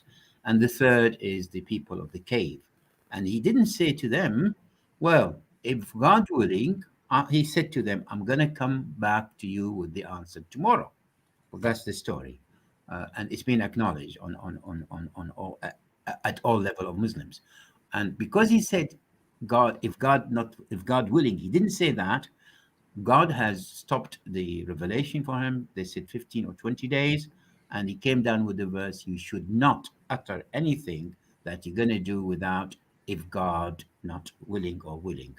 And that's his punishment. And that's one of the sin he made. I didn't mention if God willing. Okay. So he does sin to teach us what to do. I mean, his sin is something which is a guidance for us, no more, no less. Just to mention this. Right. Yep. So next note is 4720. Looking at the volume, you want to read your notes on this? Sure. If I understand this correctly, people complained to Muhammad that there were no surahs that mentioned fighting, so he conveniently made one up and pretended that it had been presented by his God. Yeah, looking at the volume of explicitly fighting instructions in the Quran prior makes you wonder someone have missed something. Oh, these are the non excuses of those who are sick in their hearts, not believing, trying to find a way out from going to fighting. What Yeah, verse is that? Sorry. 20. 20. This is what I 20. was gonna say actually, because the way I interpret it is that they were in shock. Like a surah came down that talks about the battle, but this is prior to this one, and it's several of them. Right. So So why the hell would they be shocked? they Wouldn't it be want already no, they are sick in the heart because they don't believe properly. So they don't want to go and fight in the name of Allah, potentially getting killed. So they want to get out of it. And they ask Muhammad, do you have a surah that says go fight? If you don't, then we don't have to go to fight. But I think Anton is right. I mean, I remember this reference. Right. It's And already down. yeah, and so what my thought on this is that I've seen this a couple of times where it says that we are reading this in the order of revelation. I think they got the order of revelation wrong here or there. One other thing might But- be that during the earlier times, people weren't forced to go to war. That's why Muhammad had a lot of convincing to do. But later on, he just made it mandatory that people have to go. But it doesn't matter which order you follow. In both orders, there's a prior surah Yeah. specifying stuff about battle. Yeah. They You know, should what I'm have saying is known. the order of revelation might be a different order than it's written in now. Right, but either case, they would have had verses that says you must go to fight. So what this is the excuse, the non-excuse excuse that is given by the poorly believing not to go to fight. This is just a part of a conversation where some people say, "Oh, you didn't." This is like the people of the cow. They said, "Okay, what kind of cow?" They said, "Well, it has to be a yellow cow. What color? Does it have any blemishes? How many horns does it have?" And they go and ask for more details. These are the same kind of argumentation where it says, "Oh, well, only if the Quran would have said go fight before." Only if, of course, it did, but they kind of missing it deliberately. They don't want to go to fight. Yes, I agree, if I may. Simply Muhammad saying, stop making excuses. No Right. matter what I tell you, you still come up with excuses. So stop doing that. Because other verses tell them, well, I did ask when he says to some people, they came and they said, our people, our families are ill, we need to stay behind. And he did give them permission.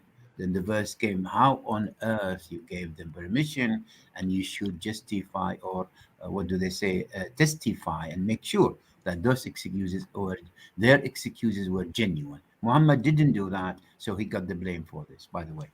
So next time, don't come and fake me, because Allah knows what you're saying to me.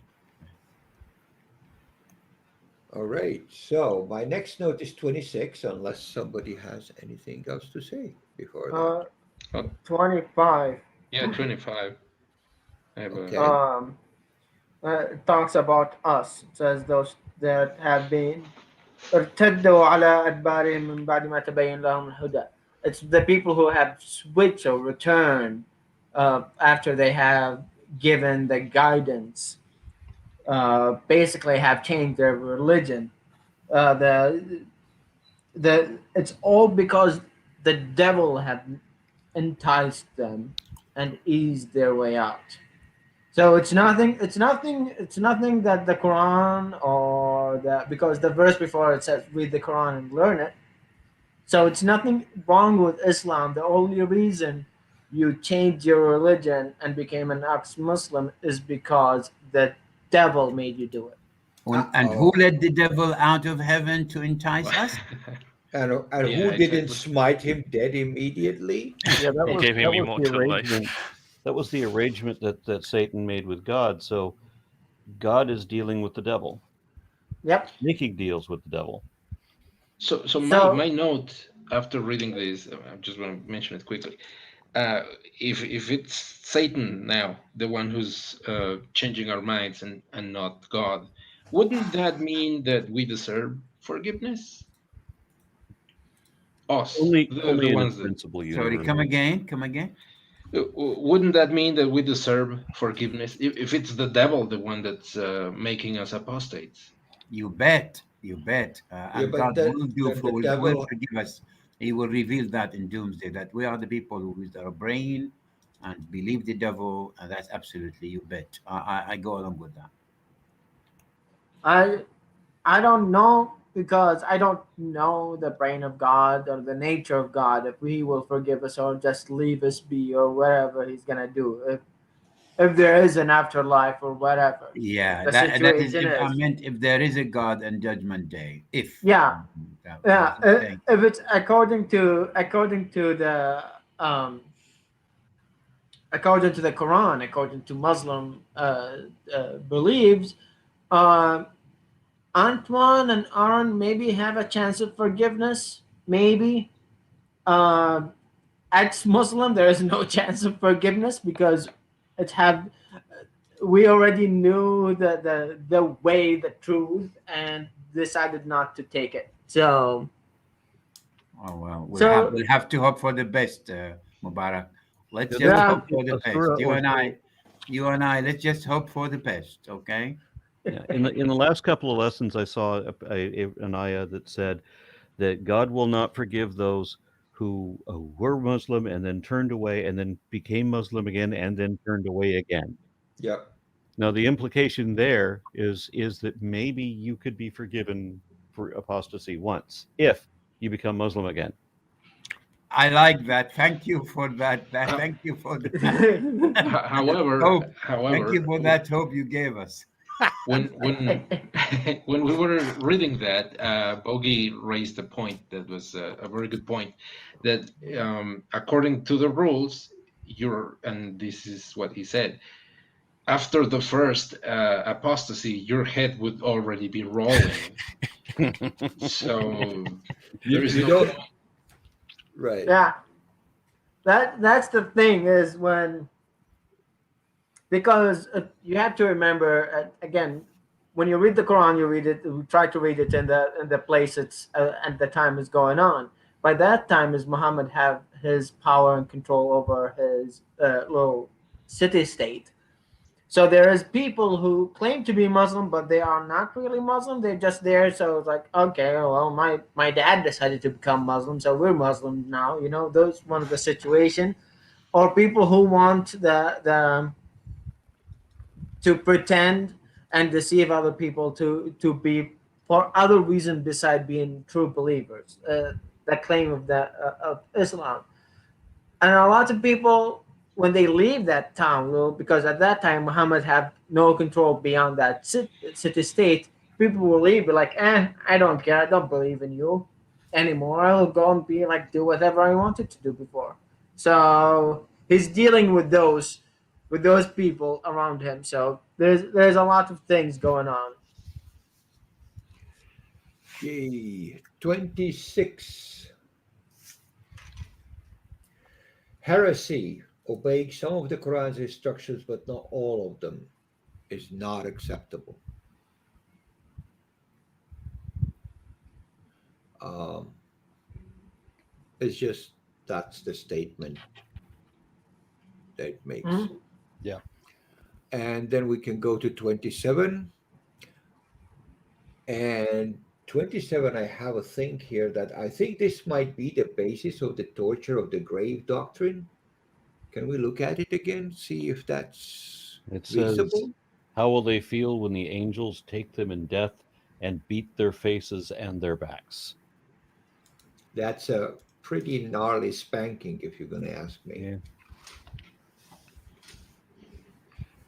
So, what do you think? Is this the basis of the torture of the grave, or Yeah, I'm it could be because it doesn't specify hell. So right? This is happening when you're dead. This is being done by the angels, just like the torture of the grave. There is a beating happening if you have done bad things or if you don't recognize Muhammad in your grave. Um, yeah, that looks to be what the torture of the grave is codified in the Quran. mhm. Because it doesn't say anything about being in hell or being judged already or final day. No, It's when you die, they will take you or your soul, and you'll be beating. You'll get beaten up by the angels by the angels. Yeah. while you're dead. Mm-hmm. Yeah, well, there is the hadith said there's two group of angels come to you to take your soul. I mean, the master who led the two groups, there is the evil group and the goodness group, or what they say, the one for the good deeds, one for the bad deeds. And then that master, the head of the both groups, I think he's got two of each. And he says, "Oh well, let's hold on a second." Then they'll get the permission, and somehow he knew that this guy is going to die kafir, or he's going to die mu'min. If he's going to die apostate, or sorry, unbeliever, and then the group will receive his soul, and they will take his soul as they taking a piece of wool out of a very rough land. They will snatch it in such a way that he will suffer every second of it. If he is one of the believer, the first group will receive him, and they will take it as you have a drop of water coming from the faucet in a very nice, sweet way. That's what the hadith says. Here you go. I have a cousin who's 10 years old, and uh, remember when Prince Charles died, and they announced it on TV, and the TV said something like, "He died peacefully," and the kid looked at me and he's like, "Oh, they lied." I'm like, "What do you mean?" He's like, "He didn't die peacefully." I said, "What do you mean?" The kid said, "Oh yeah, he's getting beaten up by angels right now. So how is that peaceful?" But yeah. Here you go. What else do you want to know? Here you Yeah, go. there Got it a real is. example. Yeah. My Yeah. next note is 34. Before you go to 34, it's 29, Yes. and um, it says, how did those people who have problems, or it says marad, which is a disease in their heart, that God will not appoint them out? We'll not find So, out. We'll not find out about them. yeah, so God decided to call them out, the people who have, because that they put them to the test. If you don't fight with us, you have weakness in your heart. That's how I call them out. So Yes. Randolph, listen to that. That's how I know people who have heart, that they have weakness in their heart. God already have called them out. Yep.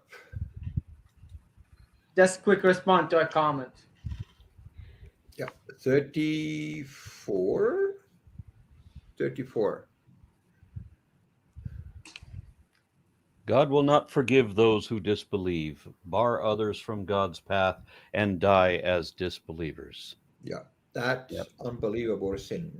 Yep. So the God who doesn't exist isn't going to forgive us when we die and don't go anywhere. And we make shows about it. Yep, because that's what the second, because kafir is okay, fine, we got that, and we made sure people look at this book very, very carefully before they say, okay, now this is the ultimate truth of the ultimate everything. 4735, please. Okay. 35. Where's 35? Here. So, believers, do not lose heart and cry out for peace. It is you who have the upper hand. God is with you. He will not Yeah, begrudge you the reward for your good deeds. right. Don't call for ceasefire peace because you are in the stronger position as believers. Interesting And verse for sure. this Didn't it means say in another surah that Muslims, because they are believers, can kill 10 times more people than non-believers? Right, right. So it says if you want to go and enter peace offerings before going through the war itself, don't do that. Go through the war because you're stronger anyways because you're believers. you're not supposed to propose peace to the Right. enemy in front of you. Yeah, you may accept it, but you're not supposed to start with, hey, how about not fight today and resolve this peacefully? Is not Islamic. All right. Next one is 36. All right. 36. This, or the life of this world is only a game, a pastime. But if you believe and are mindful of God, he will recompense you. He does not ask you to give up all your possessions. Very good. Correct translation. Everything is nice and it's abrogated by 4736, by the way. Abrogated by 4735. No, the last version, 38. I've made a typo. Allah will ask for some of your money. LOL. The last verse is this for Surah. So he will ask for some for it. He says he's not asking for money in 36, and in 38 he's asking for money. So that's Well, the it says here obligation. that he's not going to take all your money. Well, yeah, but he said he's not going to take any money. He does not ask for money. وَلَا يَسْأَلَكُمْ أَمْوَالَكُمْ. He does not ask for your money. Okay. The English translation a little different. Yeah, I'm pretty sure it is. So he will give you your rewards and he will not ask for your money. And then 2 verses down the line, yep, he's going to ask for some money, all right. And we have seen that before in the Quran, where a statement will be contradicted by another statement. To usually about 2 verses down the line, there will be a contradiction. Yeah, we have seen that before, and it is on the Many application. times. Right. Mhm. Right. That's why the Quran is clear and there are no contradictions. Exactly. Yeah. I don't have more notes on this. Okay, so I've got a question on our next meetup. If we've normally been doing like every 2 weeks or so, and if we do every 2 weeks, then we would meet up again on the 12th. But then the next meeting after that would be the day after Christmas. Does that have any significance to anyone here? Would Sunday the 26th be available for everyone? Yeah, 26 I've been invited, so I'll be with some part of the family, so I'll be busy all day. Oh, you will not be busy, or you'll be busy then? Okay. Yeah, so if we could do it could make it 27th. Well, the 27th is a Monday. Sorry. Well, I tried to join in a short way, but I won't be available. Okay. Well, I could schedule it for the 19th. We could do them in like 2 weeks back to back, or we could do next week the 5th, and then jump to the 19th. Yeah, the 5th or the 19th, 5th of January. You're talking about, right? December. December. Oh, yeah, 5th. Well, I'm okay with the December the 5th. We are now okay. the 1st. So you are going to be with family December 26th, right? Correct. Okay. All right. Well, then I will try to put something together for next week. Oh, no, I'm not going to be able to do it that fast. Well, let's We do the could 12th. do Can we do the that 12th wo- and the 19th? Yeah. 19th is okay with me. Hold on a second, Okay, please. we'll do the 12th and the 19th. So I'll see you again then. Yeah. All right. Yeah. See you then. All right. Thank you much, everyone. Peter, go ahead, take us out.